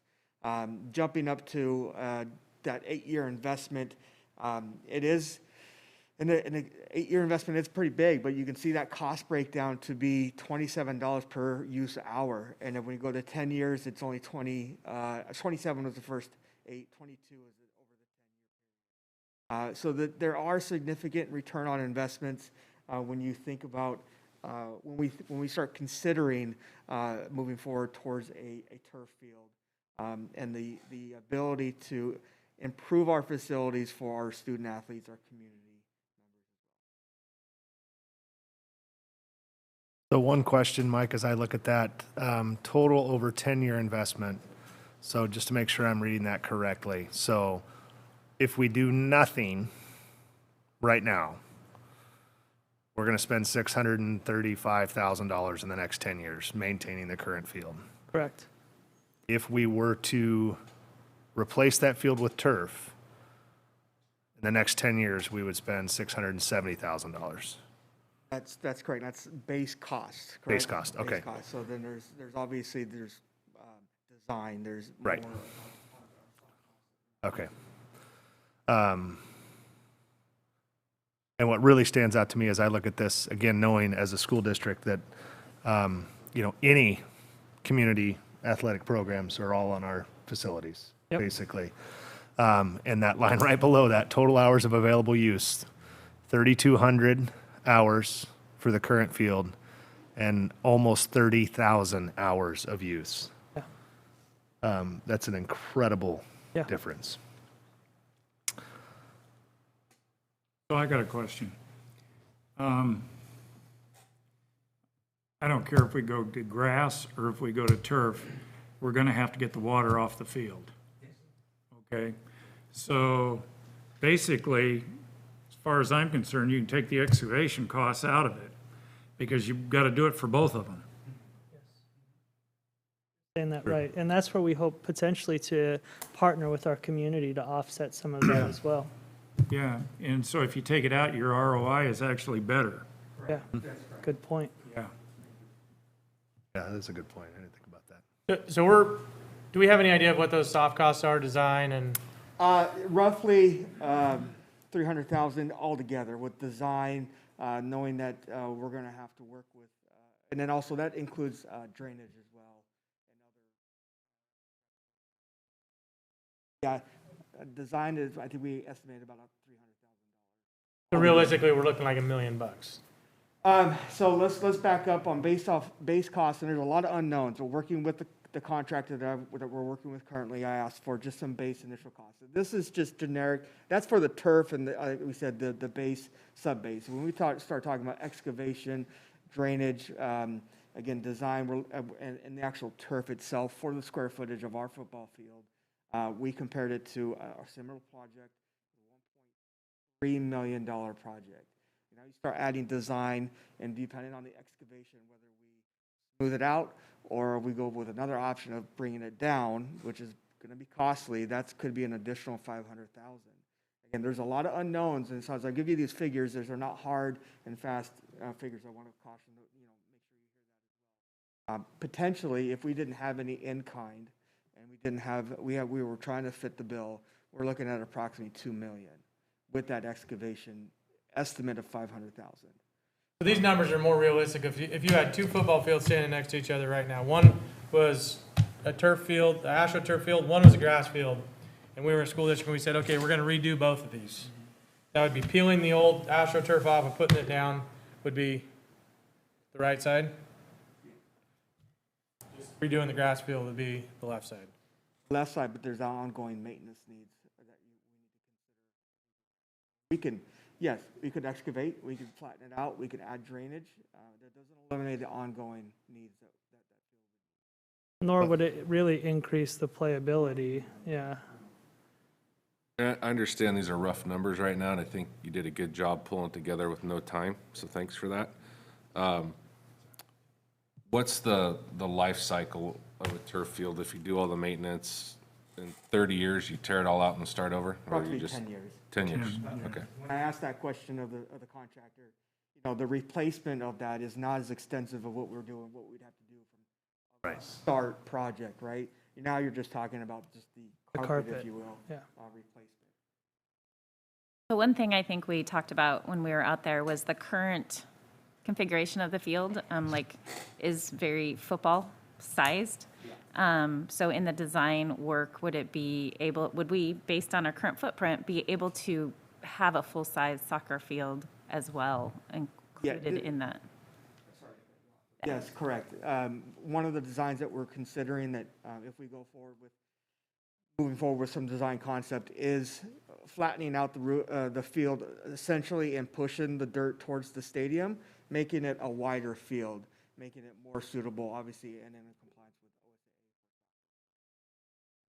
Out of curiosity, what size is a soccer field? I don't know, I have to look it up. There's kind of like a. Yeah, there's a no min and real- max yeah. dimensions, and so right now, I think we're a bit narrow.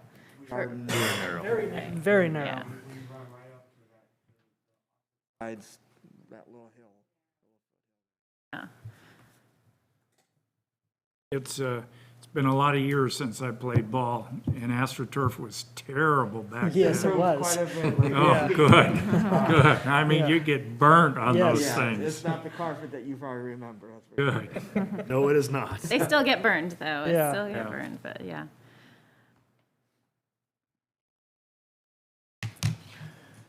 How hard is it to get all in numbers?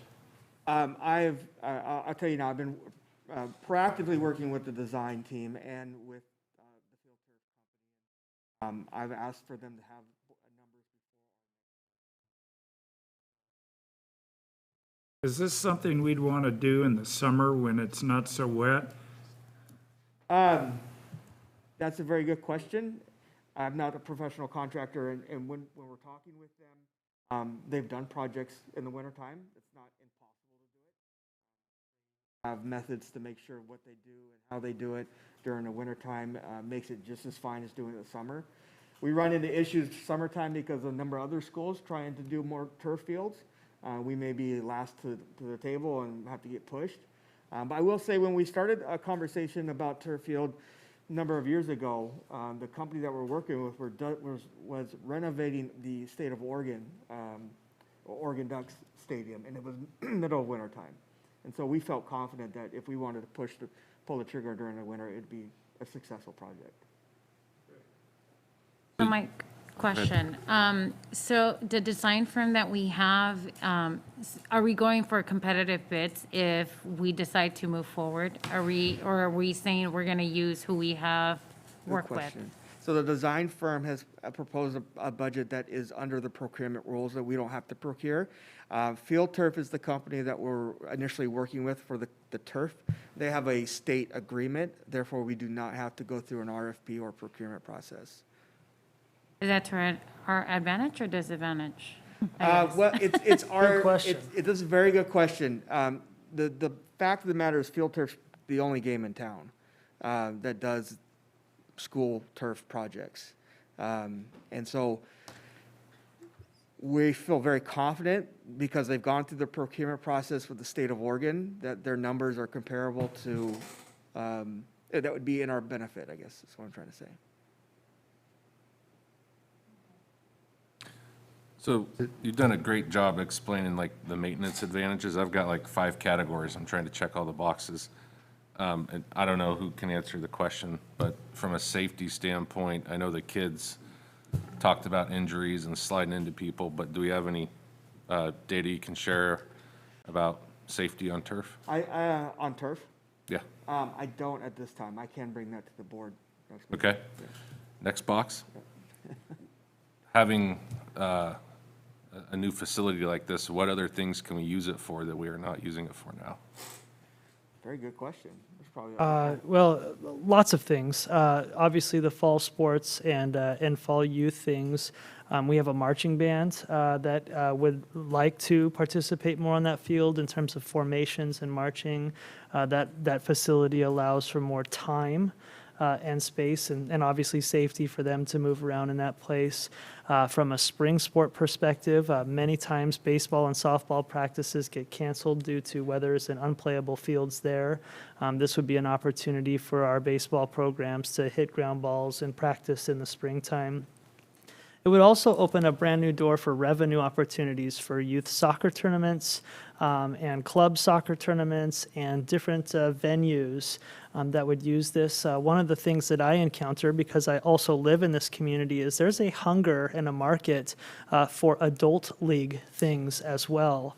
And so, not only would this be something that we could place to support our kids in our community, but it also is a revenue generator as well. And we could rent those facilities to different things. And although I think we may be one of the last school districts without a turf field inside our community, we also could potentially play neutral sites and different opportunities for outside community schools to compete in Estacada as well. Just to add on to that too, Director Berman, so I get requests every year for youth football playoffs for field availability. Yeah. Because there's such a conflict with high school sports. Yeah. And so that's a big one that I don't think people Yeah. realize, that we have an opportunity to bring two separate communities to Estacada Yep. to participate and then Right. hopefully visit our local shops and eateries. And not only does our school benefit from that from a financial spot, but so do our restaurants and our gas stations, and it's just new options for our community and economics. One additional academic opportunity that came up when we were engaging with staff and students when we were filming that video was we keep having these increased PE minutes and increased Yeah. capacity on our schools without increased facilities to utilize those PE minutes. Nice. And you can only use the small gym in Estacada Middle School so much, so it would really be a boon to the PE programs if they were able to utilize that as There's well. a significant amount of things we could do Yeah. that we can't do now. So, Yeah, and, excuse me, but I Okay. think another thing that's an advantage is we've got a roof over the seating area. Yes. Nobody else has that. That's true. And people would, I've heard this 100 times if I've heard it once. People from the opposite, or a lot of times they're sitting on our side and saying, boy, I sure wish we had Yes. a field with a roof over it, especially with the rain. Yes.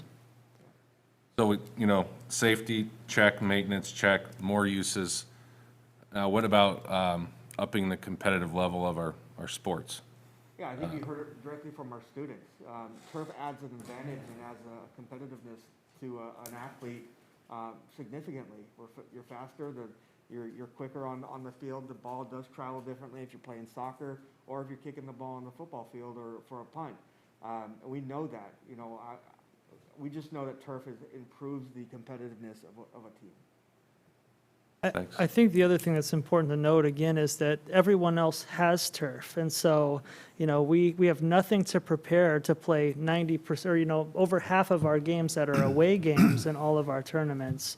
And so, we're preparing at a disadvantage, we're traveling at a disadvantage.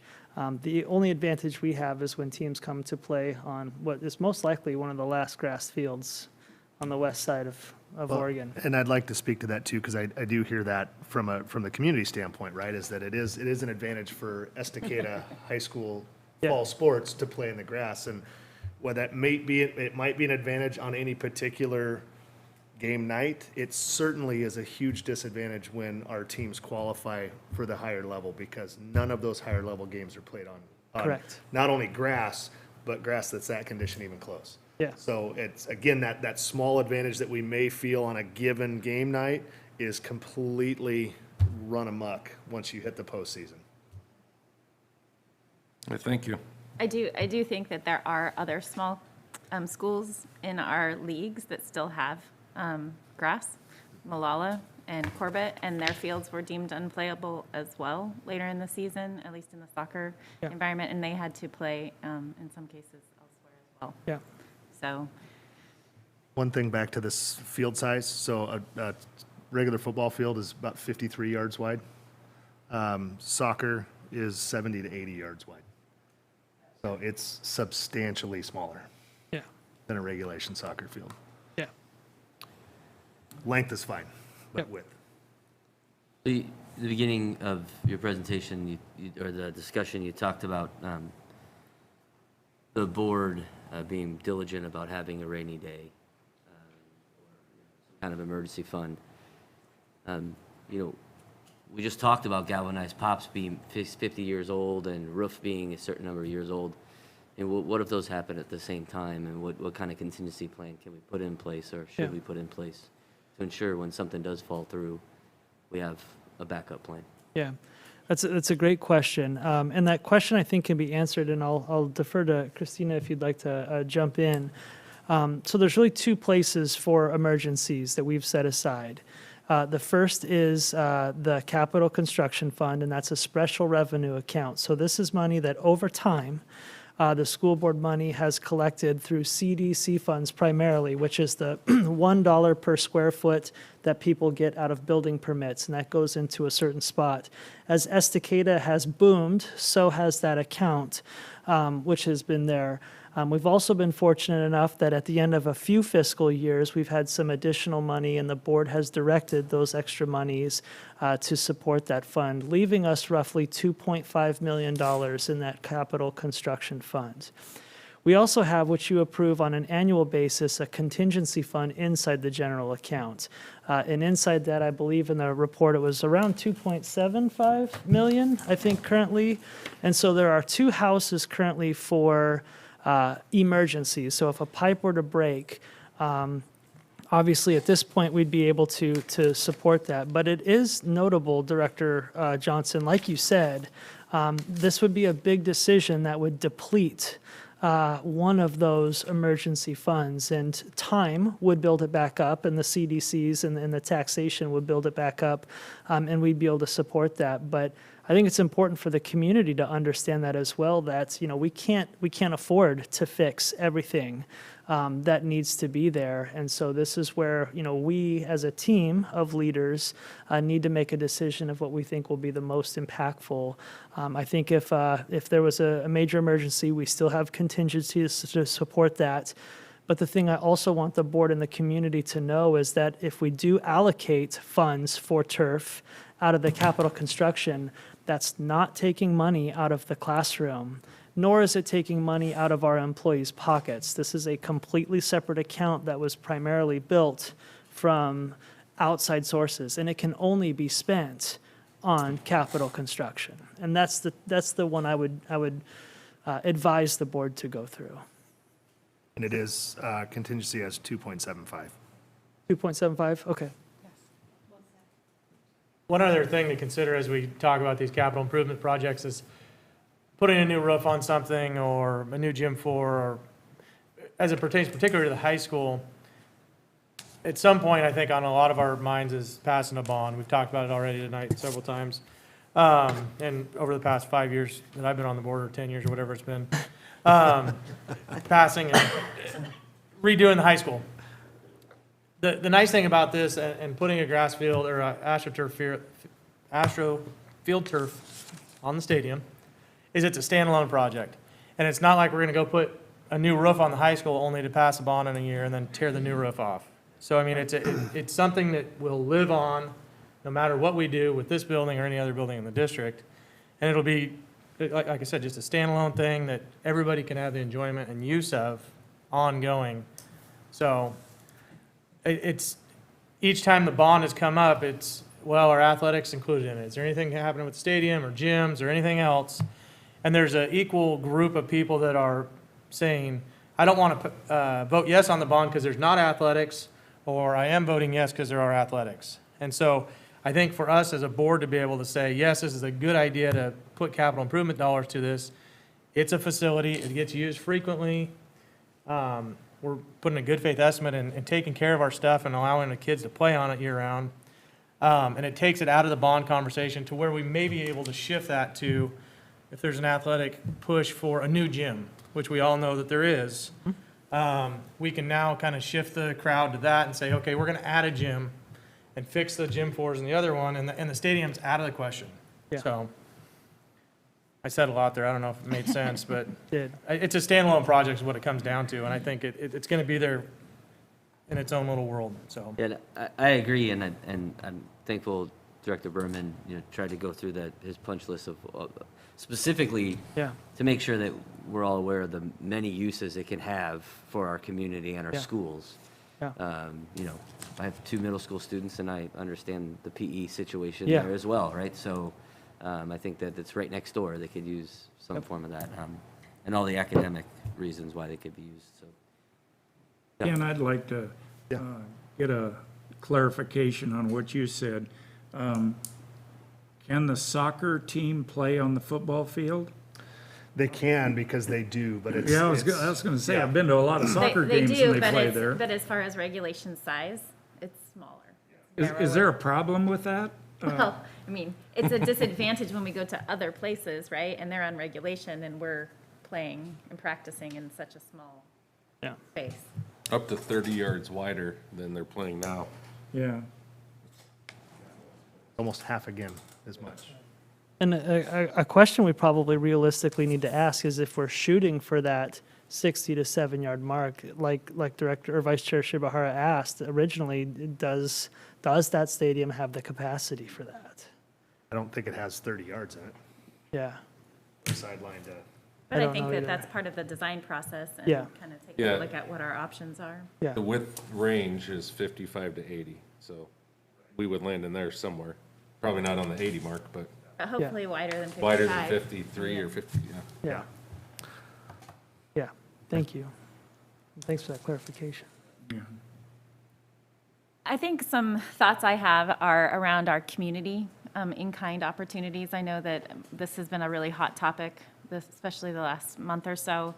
And I just do think, like Director Walpert said, that there's a lot of people in this community who've given a lot over the years. And I think I've heard would like to give more, but I don't know how do we find those people? How do we connect to them? How do we figure out what could be in-kind or not? And how do we manage this project, or this proposal from this point forward? Great question. I think that if and I'm feeling this, but if the board would like me to proceed in moving forward with getting more hard costs and different numbers, I think the other conversation I would have, and I would ask for your help and support in that, because each and every one of you possess connections locally that can help support this as well.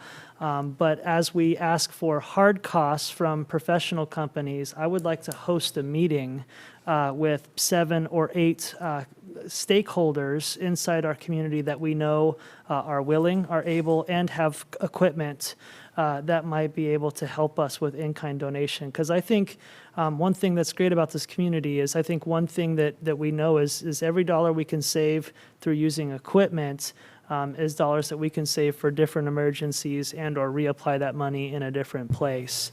And I believe it's the earthwork is where I think we can tap into our community to support that.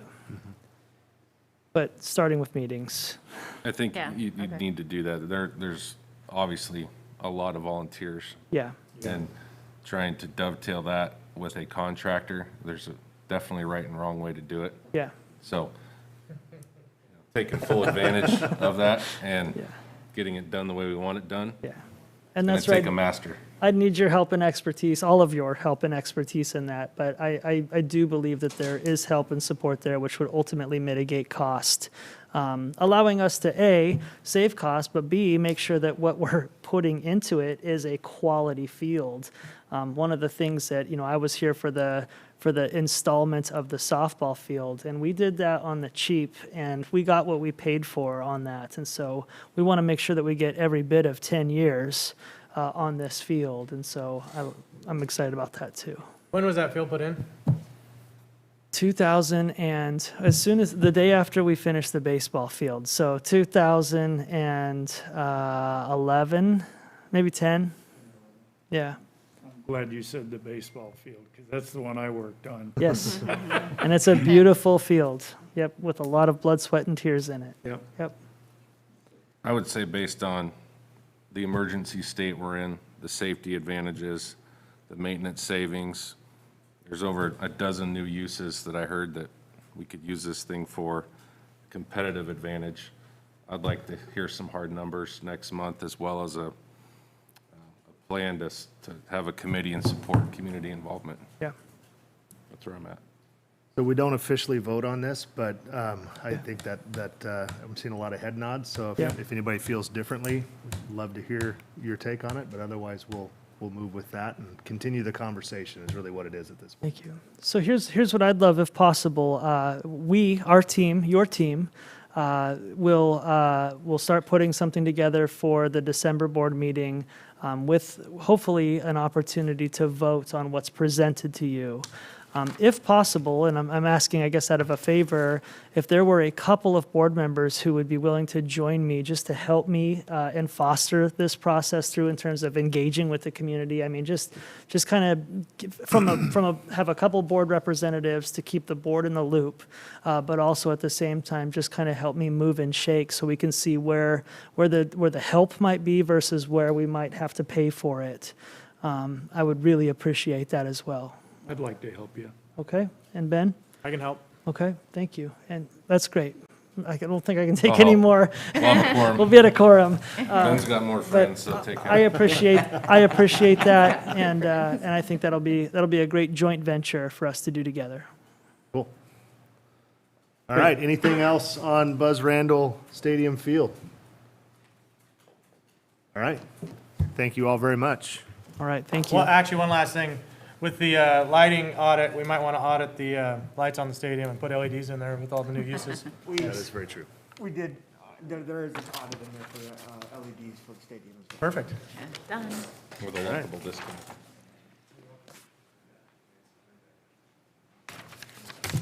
All right, on to item, well, let me just make sure. Yes, on to item H, hearing of citizens for action items. All right, moving on to item I. Action items. Consent agenda includes a package of one or more items to be voted on as a unit. However, if any board member is not in favor of one or more agenda items and prefers to take separate action, a request to the chair anytime prior to the vote will remove that item for separate vote. So can I get a motion for action item number 1? Chair Idell, I move to accept consent agenda as presented. Second. Been moved and seconded. Any discussion? Okay, all in favor? Raise your right hand. Motion carries. On to item J, for the OSBA Board of Directors positions nominations. I've got a problem, if I may. If you want to discuss it, what we need to do is get a motion and second it, and then we can discuss it at that point in time, Okay. whether we approve or decline it. So I motion that we discuss it. How's that? If you have a OCI, you can hit it right now, or we. What is an OCI? A conflict of interest on the next item, but if it's not, I think we have to hit a discussion, right? Yeah, we have to get to discussion. You have a So, motion. Okay. Yeah, if you have, you can conflict out of it right now, but. Chair Rydell, Okay. I move to approve a yes vote for OSBA Board of Directors, Position 8, Libra Ford, North Clackamas School District. Been moved Second. and seconded. Director Walper, you're up. Yeah, I looked at this and I Googled these individuals. I don't know if anybody else did or not. But basically, these people are going to be, correct me if I'm wrong, these people are going to go to the state board and they are going to represent this district. Yeah, I've got some problems with that. One of the things that, and I guess I can say what bothers me, right? Well, we're specifically talking about Libra Ford right now for Okay. position 8, so I think that we need to specifically discuss that position. Good call. Yeah, I saw YouTube on a discussion that she had, and some red flags really went up, and I have a hard time thinking that she would represent this conservative community in a good manner. And I would encourage each one of you to go online and figure out, listen to what she has to say. And then we could, the other thing is with them is, I don't know if you know this or not, but Oregon City has, their board of directors have set it aside for another meeting. They've got questions also that they want to discuss with her. And I'd like to invite her to come and talk to us, because I've got a lot of questions that I'd like to ask her. And I think if the rest of you go on and look at the YouTube, you're going to want to ask some questions too. I don't want somebody representing this community that I think is not in agreement with what we're trying to do here in Estacada. She's in charge of a group. Can I ask a question while you're, Yeah. how do we get to this point? Because this is the first time I've seen it too, and I saw these names and I didn't see any backup. So I was just wondering how they land on our plate at this point in time. Yeah, a great question. And this is an action and activity that we haven't actually participated in other than the last couple of years. But like you said, the State Board of Education has a compilation of school board members from every single region in the state. And so these are people who are running for that state board process, and in order to get elected, the Clackamas County School Boards need to vote that person in. Until really the last 3 or 4 years, we never even participated in it at all. Never reported, never voted, but we wanted to make sure to do our due diligence and vote and support those people in. And so I'll have to ask Denise, because I don't know when the deadline is. I'm happy to hear that Oregon City has passed, if that's the case. So maybe that tells us that we have a little bit of time. But at the end of the day, you can also just vote no if you'd like to. Right. And Estacada's school district can speak based on the vote. And then we report that vote to the state and where it comes. And it's no harm or foul on us to vote our conscience on this and report that to where that's at. I will say I appreciate that. I think that, I need to look again here. I believe that this person is unopposed. Correct. They And are. so I think unopposed. even this work is probably not, I think it's going to happen no matter what. But I think that you and/or our team can vote however you choose. Yeah, one of the things is Clackamas does not have open board meetings. And that, to me, that was a red flag that went right up. There's, they don't want parents in there, they don't want any opposition, and that bothers me. So I'd like to meet all three of them, to be honest with you. I've never hired anybody to represent me that I didn't interview. Sure. I mean, think about it. Yeah. So with the motion and a second, we have to vote? Correct. So we have to vote, or we retable it and say we don't want this on Correct. the agenda anymore? We would vote it down at this point in time, but then make a motion to table it. Yeah. We either have to approve it or deny it, that there's been a motion made. So Yep. if we wanted to, do we know when the deadline is? December 17th. So from a group standpoint, not a vote, I'll just look around as far as tabling potentially and taking a little deeper look at that. I do think from, Ryan, your point, it is part of the OSBA, right? So I also would caution, just because they're coming from a school district board, that doesn't mean that everything that board does is what they're going to support at the OSBA level either. And it is important that we have people that support, because it's Estacada, but it's Clackamas County, right? So it is also difficult when you look at, and I really appreciate where you're coming from, Director Walper, is trying to find school board members in Clackamas County that align with what we think is important is not easy to do when you look at the bulk of Clackamas County. And so that's the other part that I just want to make sure everybody's taking a good gander at. Yeah, and since nobody's running against her, at least if we don't do it, we send a message that we don't want these values put in place. So you guys, so I think at this point in time, if we want to vote and we can table it, we've got time for the December meeting to get more information. I highly doubt we're going to get all three of these people to come to our December board meeting.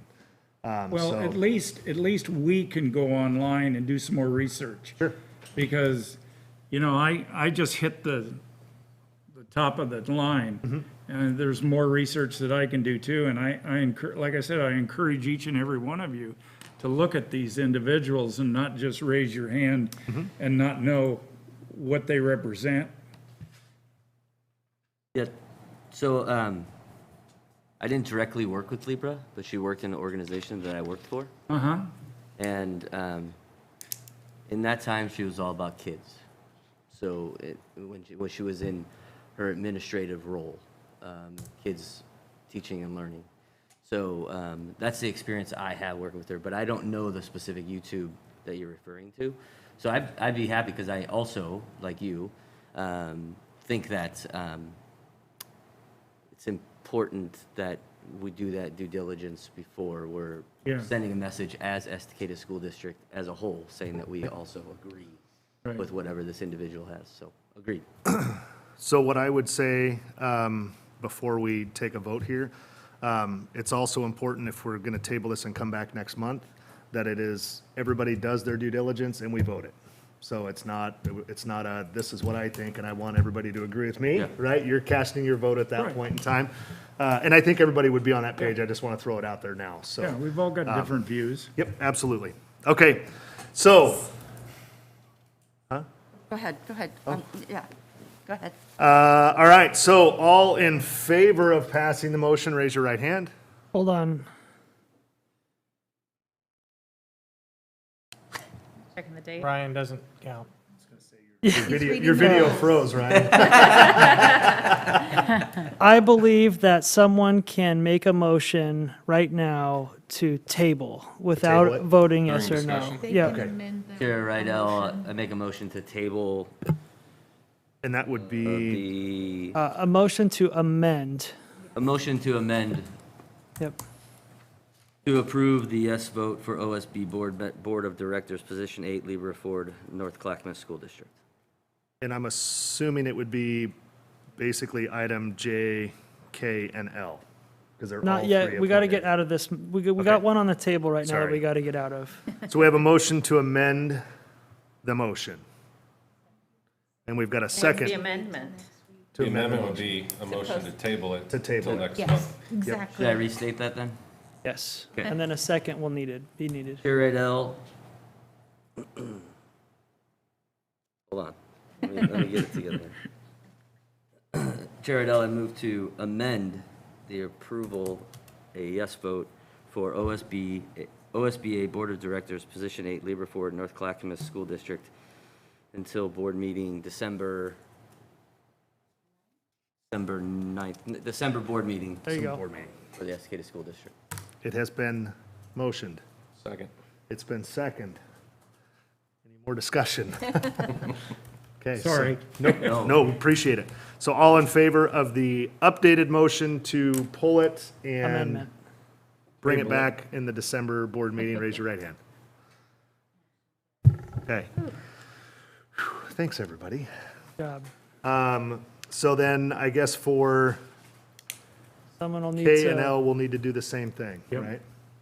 So for K, can I get a motion to? I think you can lump them though. Okay. So someone can make a motion to. K and L, On items K, or Chair Rydell, on items K and L, I move to table those items until the December Estacada School District School Board meeting. it's been moved. Second. It's been seconded and thirded. I'm sorry, I didn't catch the second. Will. Will, thank you. Okay, any discussion? Okay, all in favor, raise your hand. Perfect, thank you. Thank you. Item M, the amended calendar. Chair Rydell, I move to approve the amended calendar as presented. It's been moved, Second. seconded, discussion. I would just say again, based on the timing, so we can't officially change that calendar without us voting, but I Correct. appreciate everybody Yes. giving the superintendent the ability to have those conversations so that we're not doing it 2 days before the day. So, so thank you for that. Yes. And on behalf of the employees, thank you for being willing to be flexible as we work through another challenging year. And this is a good example for that. So thank you, board team. Looking forward on the calendars on a grander picture, are we up for like a 3-year look? 5-year look, or how does that, I'm trying to remember where we're at in the For process. calendar, we're back to starting a 3-year look. I think so, yeah. We need to start a committee again. Correct. Yep. I think this is the last year. Yep. Yep. Which will be a fun committee that Oh, man. I think Vice Chair Shibahara wants to be a part of. Really nice for her to volunteer. Yes. All right, it's been moved, it's been seconded, it's been discussed. Any other discussion? Oh, that I'm running that committee? Just kidding. Okay, all in favor, raise your right hand. Motion carries. On to item N. Chair Rydell, I move to authorize the Estacada School District to spend over $50,000 to contract with WRK Structural and Seismic Engineering Firm for engineering and architectural services. Second. Been moved and seconded. Do we need Mike? It's up to you. We discussed this pretty heavily last meeting, right? Yep. Was this? Oh, that's You were on that committee. Yep. That's right. Okay, good. Thank you for that. I appreciate it. Any additional discussion? Feels good? All right. All in favor? Raise your right hand. Motion carries. On to item O, hearings of citizens for non-action items. Done. We have none. All right, with that, we're on to item P, which is adjournment. Thank you all for a great evening.